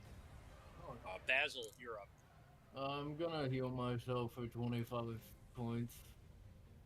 Understandable. He's gonna touch his body. And I'm gonna use my bonus action to do Hexblade's Curse on him. So, that's my turn. Are you gonna stand up or are you staying down? Yeah, I'm gonna stand up. Yeah, you're right. Just want to make sure before you get advantage on. Yeah, I'm gonna stand up. Okay, that's it. Reina, it's your turn.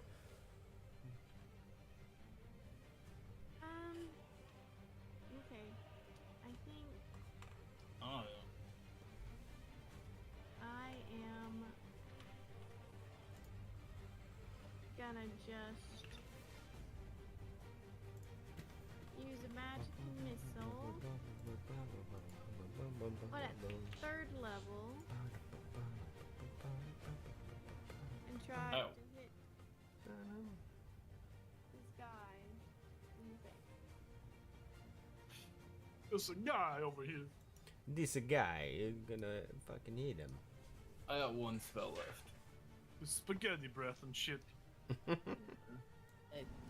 Queen's child. Yeah, I'm walking here. Among other things. Walking here. Like, what is he really up to? And the Queen is Marie Antoinette. The King is Louis XVI. So, pretty cool. Actually. 18 points of damage.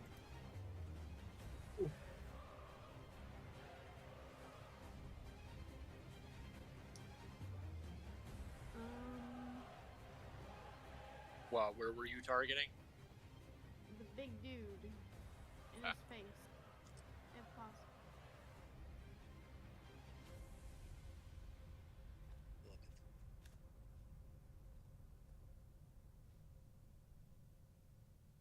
So he's dead.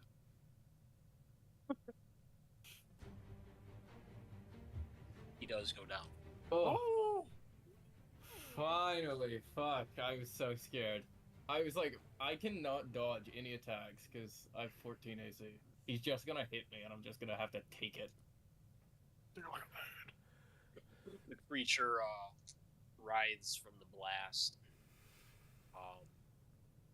and its body kind of just implodes, and then there's an expulsion of just this almost like visceral, demonic and beast, organs that fly out on whoever's adjacent. Nice.